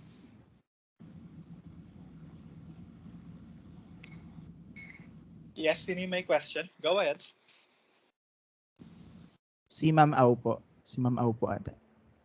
Ma'am Au? Yes, Au, may question ka? Yes po. Okay, go ahead. Sir, sa vector space, di po ba we just look for the additive identity, not the multiplicative identity, because you only need to show existence of additive inverse. And yung Yes. po, so kasi field po yung kailangan ng multiplicative identity because you need to look for the multiplicative inverse. For vector space po, Yeah. additive identity. Yeah, right. Thank you for that. Yeah. Force of habit. So walang dapat multiplicative inverse. Multiplicative identity lang. Right? Salamat, sorry, sir. additive identity lang. Okay. Apa. Thank you for pointing that out. All right. So example 10, vector space set of all functions, I guess, from omega to V. I said this is a vector space, but again here, it's crucial that V is a vector space. The codomain is a vector space. So elements of curly F are functions from omega to the vector space V. So if I get any member of omega, plug it into elements of curly F, I get back a vector element, right? So the addition of two functions is defined this way. The sum of two functions, or if I evaluate an element omega of the set under the sum of F and G, then the answer would be the sum of the two function values. And again, I hope it's clear that there's an abuse of notation here. The addition here on the left is addition of functions. So this is the addition on curly f. How do I add two functions? And I can define the addition of two functions by saying exactly how the sum of two functions affect elements of the domain. And kakinuha ko yung sum ng dalawang functions f and g. To get the function value of an element x of omega, I just need to add the function values of x under the functions f and g. Now again, this is addition of the vectors f and g, but here this is addition on the vector space V. Because fx is in V, g of x is in V, then this addition must be defined in V. And that's perfectly fine because V was assumed to be a vector space. And hence equation 34 is well defined, right? Kasi well defined yung addition dito kasi assume that fx and gx are vector elements. They are coming from the vector V, so addition should be well defined. And similarly for equation 35. All right. Now I said here that this is part I think of your homework that V is that curly F is a vector space under 34 and 35. What I showed here is a subspace property. So I said here, let's consider lambda, capital lambda, be a non-empty set, non-empty subset. So this should be a subset of omega. And then I will define curly G to be the set of all functions curly F such that the image of lambda is equal to the zero vector for all elements of lambda. So let's understand clearly what are the elements of G. The elements of curly G are all functions, right? Such that the image of an element lambda coming from capital lambda is the zero vector. So, kukolektahin lang natin mula kay curly F lahat ng functions na kapag ka in-evaluate ko lahat ng members ni lambda, ang sagot ay zero vector. Right? So, that would be my set curly G. And here I want to show that curly G is a subspace of curly F. And let's take a look at how I wrote the proof here. So again, I think here I checked for closure. Yeah. Oops, sorry. Okay. So I considered two arbitrary elements of curly G. And then I took a member lambda of capital lambda and a scalar alpha in F because I want to show that addition and scalar multiplication is closed in G, or G is closed under those two operations. So what I did is take two elements of curly G. I will consider their sum, and I want to prove that their sum is another element of G. All right. So I took their sum, F plus G, and evaluate an arbitrary element lambda of capital lambda. Right. So evaluate by definition by equation 31. By equation 34, this guy is equal to this guy, the sum of F lambda plus G lambda. But what do we know about F and G? F and G comes from curly G. At sabi, yung mga elements sa curly G, pag in-evaluate mo yung mga lambda na element ni capital lambda, ang sagot ay zero vector palagi. So this guy must evaluate to the zero vector. This guy must also be the zero vector. And so next, zero vector plus zero vector equals to zero vector. So that means F plus G belongs to curly G. Here. So closure of addition, closure of G under addition is proven. Okay. Next, let's try scalar multiplication. Take an arbitrary alpha in your field F and an element F of curly G. Then I want to test if alpha F is in curly G. So in order to do that, I will put into alpha f an element lambda of capital lambda, and my goal is to show that that is the zero vector, because that's the requirement for alpha f to be an element of curly G. All right? So I'll apply definition of scalar multiplication here, equation 36, okay? And then since f belongs to curly G, f alpha evaluates to the zero vector, okay? And then alpha times the zero vector by something in proposition 2, that will give us back the zero vector. And hence the image of an arbitrary element lambda coming from capital lambda under the function alpha f is also the zero vector. And that tells us that alpha f is in G. And hence G is closed under scalar multiplication. Are we good? Hi guys, still there? Okay, thank you. And then I mentioned in the second bullet that the satisfaction of the operational conditions 1, 2, 5, 6, and 7 is inherited from the properties of the operations on F. Again, kasi yung mga conditions na yun, 1, 2, 5, 6, and 7, nag-work siya sa lahat ng elements ni curly F. Eh lahat naman ng elements ni curly G nanggagaling kay curly F. So that means all those properties by inheritance are also satisfied by elements of curly G. Okay?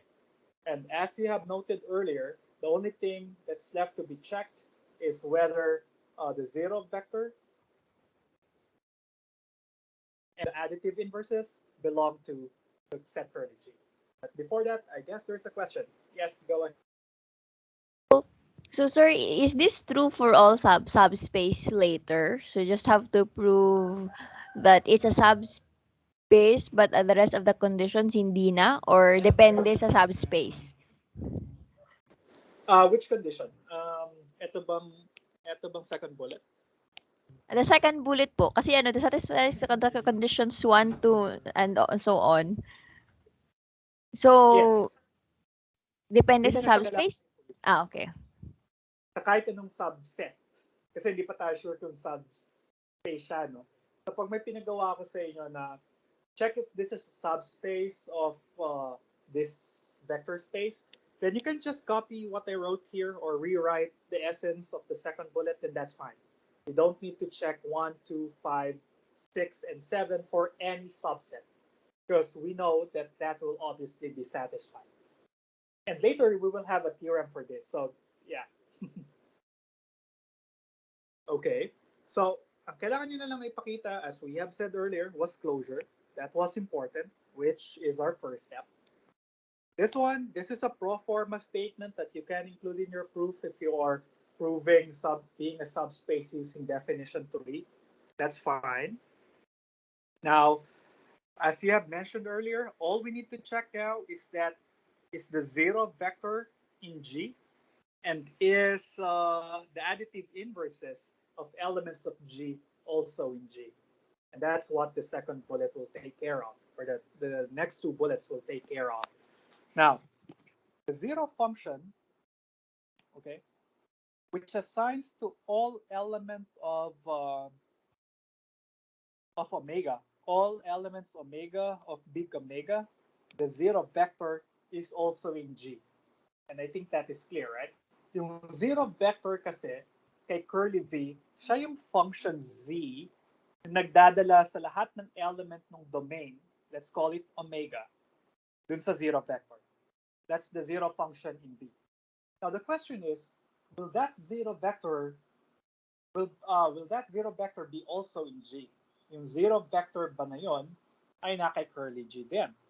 But what's the requirement for functions to be in curly G? Dapat pag in-evaluate ko yung function value ng elements ni lambda na mas maliit kaysa kay omega, dapat zero vector din yung makukuha ko. But note that Z, when I evaluate lambda, which comes from capital lambda, under the function Z, automatically I'll get the zero vector, because the function Z, the zero function, is defined this way for every member of omega. And since lambda is also a member of omega, so therefore this must also be true. So therefore, the function z, the zero vector, is also an element of G. Okay? Parang titingin nyo masyado siyang obvious, no? But you need to really write it on paper just to convince me that that is really true. All right? And then I guess this is similar. So the next bullet takes care of showing that the additive inverses of vectors in curly G is also in curly G. All right? And again, kailangan lang nilang masatisfy yung membership requirement in curly G. So we know that there is an additive inverse for any element of curly F, but the requirement is, will the additive inverses of member of G will also be a member of G. So to prove that, I'll take an element of curly G. All right. And then I know that there is an additive inverse. Candidate mo sa additive inverse ay si negative GW. Right? Kasi nasa vector space ka, di ba? So ang challenge ngayon, ipakita that H also belongs to G. Kasi meron siyang additive inverse dun sa malaking set V. That additive inverse must also belong to curly G.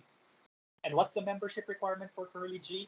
Magiging member lang siya ni curly G kapag laging zero vector ang binibigay niya sa mga elements ni lambda. So what I'll do is to take a little lambda from capital lambda, plug that into H, and see what the result is. But by definition, H of lambda is equal to negative G of lambda, right? That's how the function H is defined.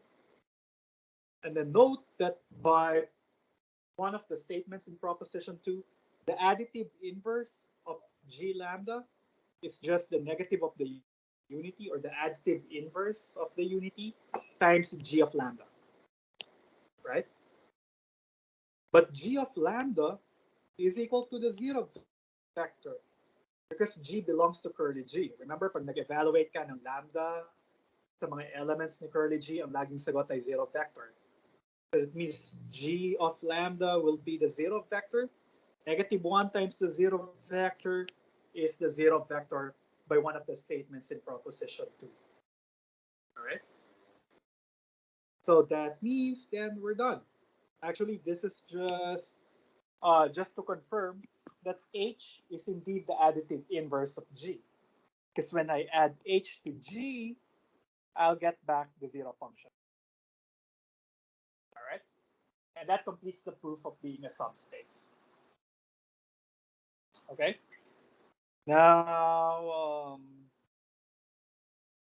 this confirms our statement earlier that proving subspaces is more, I think it's easier than proving that it is a vector space on its own, because it inherits the property coming from the vector space. That's why in some of the proofs, usually if you want to prove that, say, a certain set is a vector space, we usually think of it as a subspace para ma-inherit niya lang yung ibang mga properties from the bigger set. Okay? Now let me see other things here. Okay. Now theorem 3 is what we call the compact criterion for subspaces. Kalimutan ko siyang lagyan ng pangalan para mas madaling banggitin. But this is the compact criterion. Compact criterion because it tells us that showing closure under vector addition and scalar multiplication is enough to become a subspace. All right. So because here it says that a non-empty set W of V is a subspace if and only if W is closed under vector addition and scalar multiplication. Actually, this makes our lives more easier than our remark earlier. Kasi may extra things pa tayong chinek kanina, right? We checked if the zero vector and the additive inverses are also in the subset. But theorem 3, the compact criterion, tells us that it is enough to show closure under vector addition and scalar multiplication. All right? And you will see why, because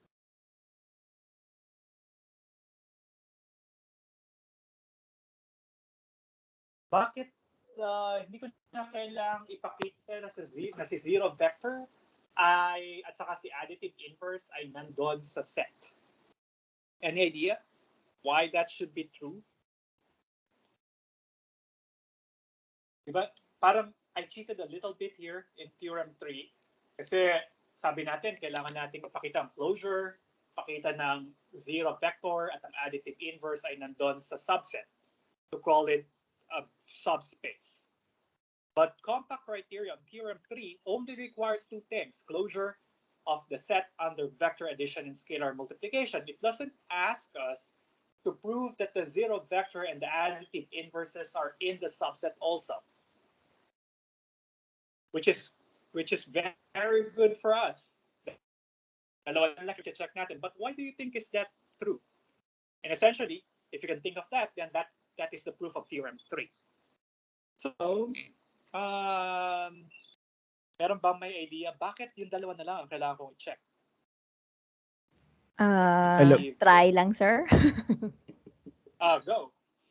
Kasi, di ba close na siya, sir, under multiplication and addition and multiplication? Or I think at least scalar multiplication. And I think since it's already closed, the vector, what do you call this? The zero vector and the multiplicative identity would still be the same. Yes, pero ano yung problema natin? Ano yung kulang? Paano ko masisigurado by just knowing that the set is closed under vector addition and scalar multiplication? Paano ko masisigurado na yung zero vector ay nandun sa subset? Kasi yun yung sinasabi ng theorem eh. Kapag ka siya ay closed under the two operations, automatically yung zero vector at yung additive inverses ay nandun sa subset. Bakit totoo yun? Which essentially will be the proof of theorem 3. I don't know, basta ang properties niya is the same sa bigger subset to become a subspace. Well, I will agree to you on that dun sa operational properties. Pero bakit yung zero? Nawawala pa rin sa akin ay bakit gano'n yung theorem 3 nyo? Or bakit gano'n yung theorem na hindi ko na daw kailangang hanapin yung zero vector dun sa subspace o dun sa subset. Kasi kung closed daw siya under addition and multiplication, automatic daw na yung zero vector ay nandun sa set. Automatic din daw na yung additive inverses ay nandun sa set. Pero bakit? Ang alam ko lang ay closure. Why is closure enough to guarantee that the zero vector and the additive inverses will also be in the subset? Ganito yung magandang pag-analyze ng theorems, no, on how you can write proofs. Ano yung property na hindi niya na pinapaprove? Ibig sabihin, nagagaranti na yon ng mga natirang kailangan natin i-check. Dalawa na lang yung natira. Closure under vector addition and closure under scalar multiplication. So, ibig sabihin, bakit yung zero vector sure ako na nandun na sa subset kapag ka siya ay closed? Do you guys get my question? Yes po, Doc. Kung bakit siya totoo. Which is essentially, if you will be able to tell me the reason why those two things are guaranteed by those two conditions that you have to check in the compact criterion, and then you will be able to write the proof of theorem 3. Okay? So, sige. May gusto ba mag-try? Or i-reveal ko na ba? Sir, pwede po mag-try. Sorry lang. Yeah. Sir, dahil non-empty set po siya. Pero kung may non-empty set siya, ibig sabihin may laman siya. Pero wala siyang sinasabi, ano yung laman? So, pero nakita nyo na ba yung question? Kasi napaka-shortcut nung compact criterion. Imbes na 4 yung i-check, di ba? Napag-agreehan na natin yung operational properties na satisfy niya na. So, 4 na lang yung i-check ko. Closure under addition, closure under multiplication, yung zero vector ba ay nandun sa subset, yung additive inverses ba ay nandun sa subset. Yun yung 4 para maging subspace. Pero Theorem 3 tells us, wag mo nang i-check yung huling dalawa. I-check mo na lang yung closure under addition and the closure under scalar multiplication. And if you will be able to do that, then you are sure that this is a subspace already. So ibig sabihin, yung closure under addition and multiplication is enough for us to know that the zero vector is also in the subspace, on the subset, and multiplicative inverses are also in a subspace. So, bakit kaya? Anybody else who wanna try? Last na lang. Sige, go ahead. Kasi sir, di ba yung mga operationals na hindi mo na kailangang i-satisfy, or rather, sinabi na satisfied na siya, also uses your zero vector and your scalar unity? Yes, pero ano specifically yung dahilan kung bakit parang generic yung sabi mo eh. Sabi mo, kasi nasatisfy niya yung properties niya, nag-hold siya sa zero vector at sa identity, dapat maging element. Pero bakit specifically? So one way to do this is perhaps, paano ko ma-generate yung zero vector using closure? Paano ko mapapakita na si zero vector ay nandun sa set, dun sa subset, by just closure? Yun yung clue. Paano ko ma-derive yung zero vector by using closure?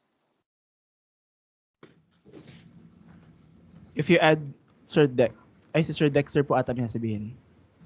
Yes, Sir Dexter. And then Ma'am sino ba yan? Si Ma'am Au po, si Ma'am Au. Ma'am Au. Yes. Parang kukuha ka ng arbitrary element ng subspace mo, sir. Tapos, or two elements na from the subspace, and i-show mo na when you multiply 0 to each, it will yield na yung two arbitrary mo will be the same. Tama ba? Or almost on the right track. I know, I think I got what you said, and that's correct. Pero particularize natin. You wanna say something else? Yes. Or Ma'am Au? Yeah. Sir, since you're talking of a mapping of omega to the vector space, so all the images are all in the vector space. So when it's a vector space, you already know that E and the zero vectors are already in V. So since images are there, so you know that the zero function is also in W. Kasi the way we defined G to be a mapping from omega to the vector space. Yeah, pero yeah, sure. The zero vector will be in that set, though. Nandun siya sa malaking set, but we are talking here about a more generic sense. After Theorem 3, this will work not only on curly F and curly G anymore, but for any set. Right? So mas generic na siya. So alam natin na yung zero vector ay naka V, pero bakit sure ako nandun siya sa subset W? Right? Sige, let's try Michael. Michael? Hello, sir. Can I be heard? Hi, sir. So I think since V and W are on the curl W, sir. Therefore, if you have proven that V plus W is also on the curly W, then either V or the W is the identity. Bakit? Because because again, V is on the curly W if the W is our identity, and if V is our identity, then the W we're back to the definition that the W is on the curly W. But you're saying that V plus W is equal to is on the curly W, sir. So it's either V or the W is the identity element. If we want to prove that V is really on the curly W. So yeah, but basically this is a question. If V plus W is in W, for V and W being in capital W, and also scalar multiplication, then why is the zero vector in W as well? Yun yung tanong, right? Now, the actual answer I'm looking for, actually, I think Sir Dexter, if I'm not mistaken, had the right idea to it. Paano ko ma-generate si zero vector? Paano ko siya mapapakita na siya ay element in W? So what I'll do is, let V be an element of curly W, all right? And then close siya under scalar multiplication. So if I multiply any scalar to the vector V, that should be also in curly W. Tama? So that means this is true. But what if alpha is the zero element of the field? So 0 times V must be in curly W, tama? By closure.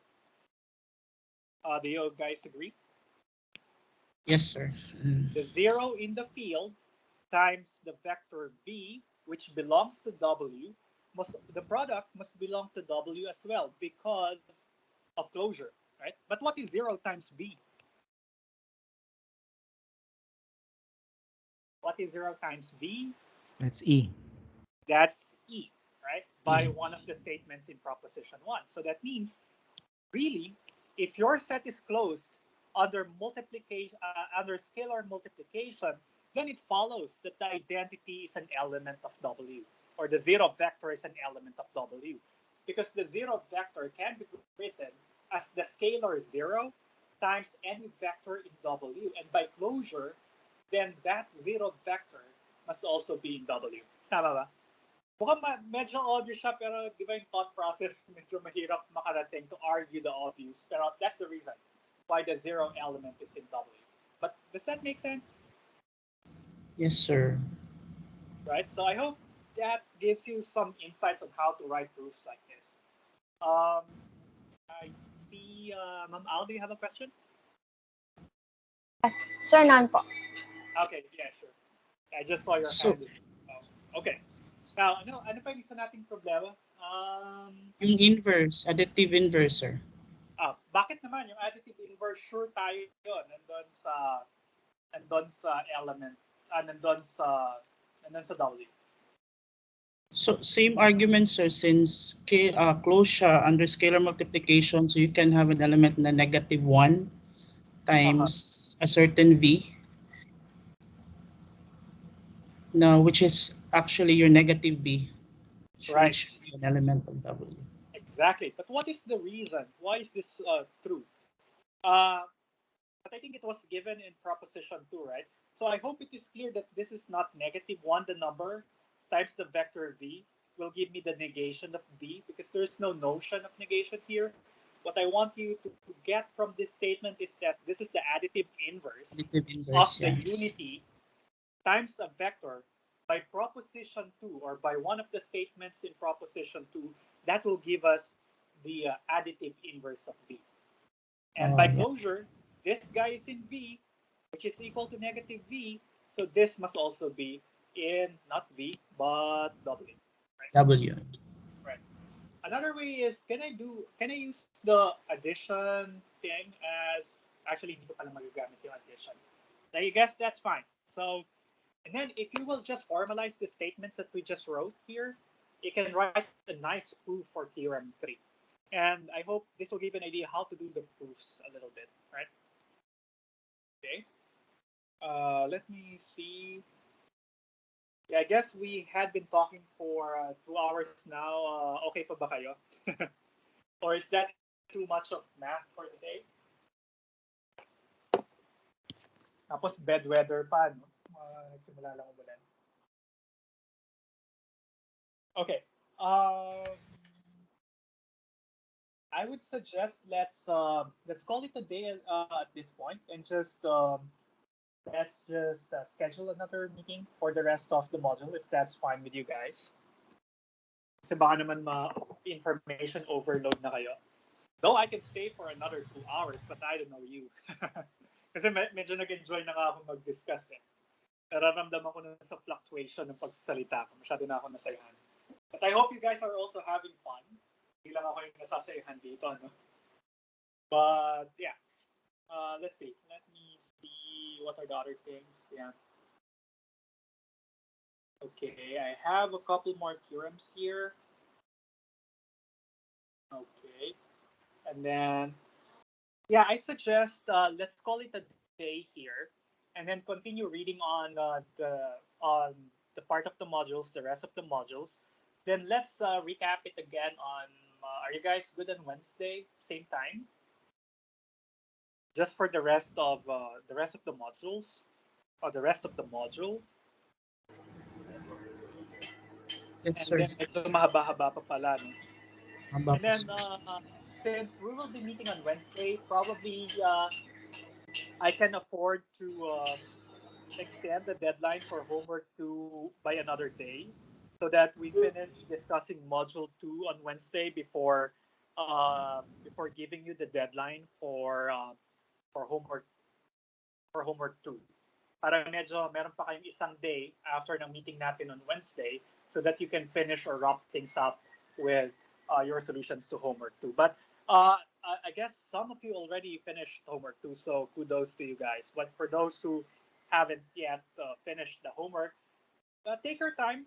Everyone works on their own pace. That's the beauty of doing distance learning or asynchronous learning. We all progress with our own pace. But yeah, I hope that's fine. I would like to get your permission to move the deadline. Any objection? Of course, malamang wala naman mag-object, no? Kung hindi, nabash siya ng buong class. None, sir. Mag-object kami, sir. Yeah, let's move the deadline to Thursday. Question is, Thank you po, sir. Para paglipat tayo sa Wednesday, para kung may question kasi kayo, ma-address ko pa siya, no? Kasi nakakatulong din siya sa akin. Kasi the better your solutions are, the faster I am in grading them. So, and yeah, it's not about grades, it's about your progression. So I hope you guys will improve. Let me see. Let me just quickly go through this. If you will spare me another 10 minutes para ma-recall ko lang yung solution. And let me gauge if I need to again reduce the number of problems here. Okay, for number 1, para lang masimulan nyo na rin, I guess you can now, with our discussion today, you can answer problem 1 easily.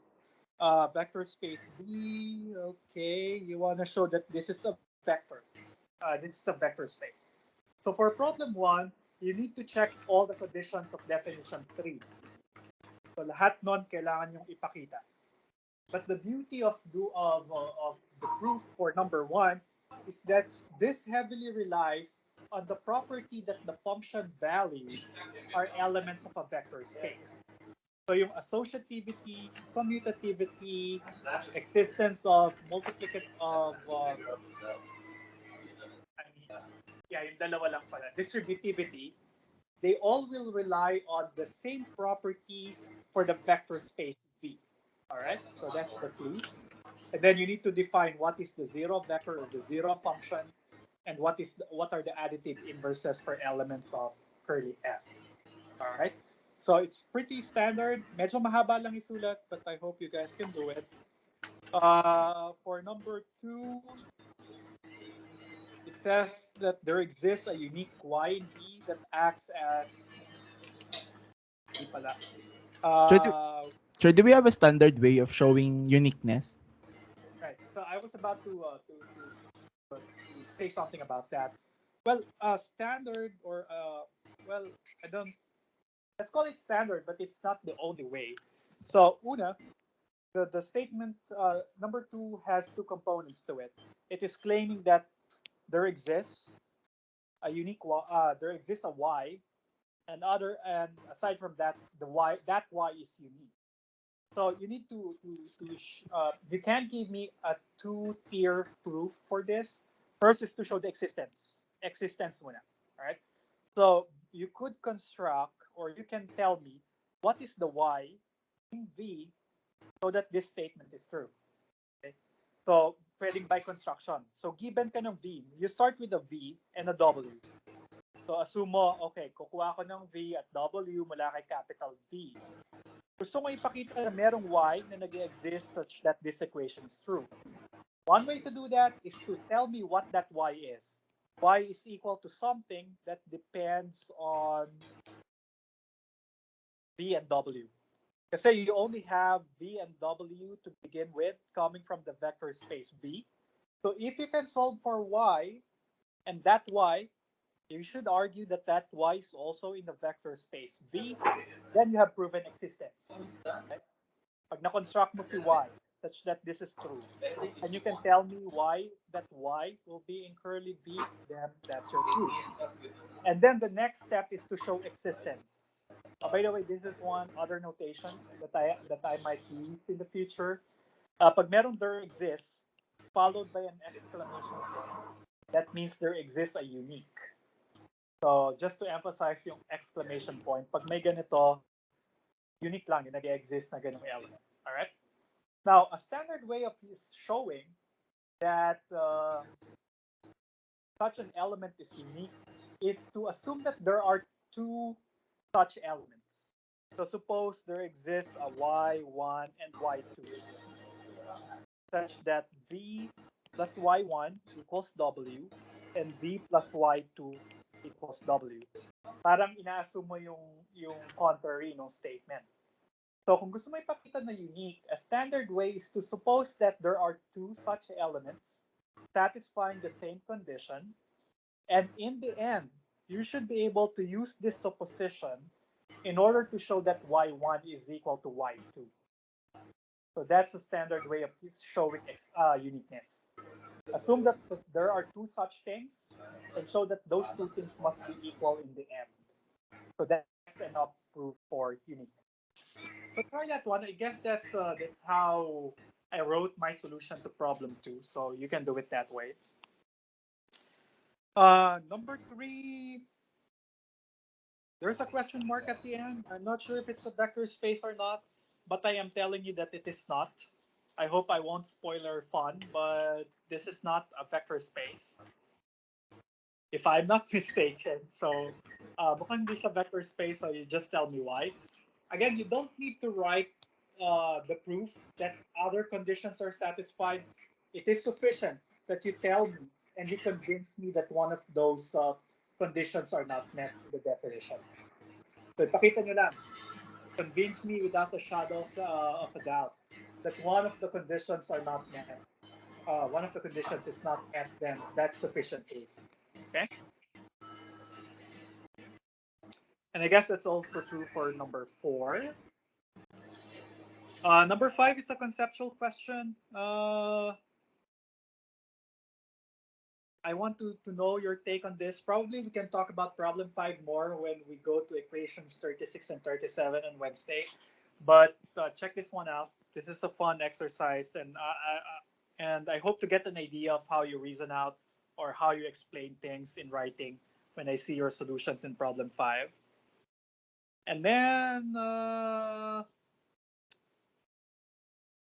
yeah, let's talk about 6, 7, and 8 on Wednesday. For now, let's not decrease the number of problems of the required submissions. So keep ko muna yung 8 problems because I don't think the solutions will be that very long. So, but yeah.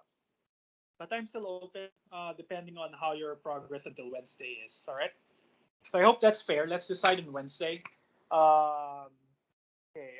Any other questions?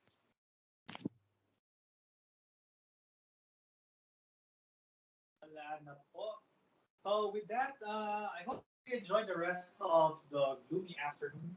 And yeah, let me know if you have some urgent concerns via email or via chat in Teams.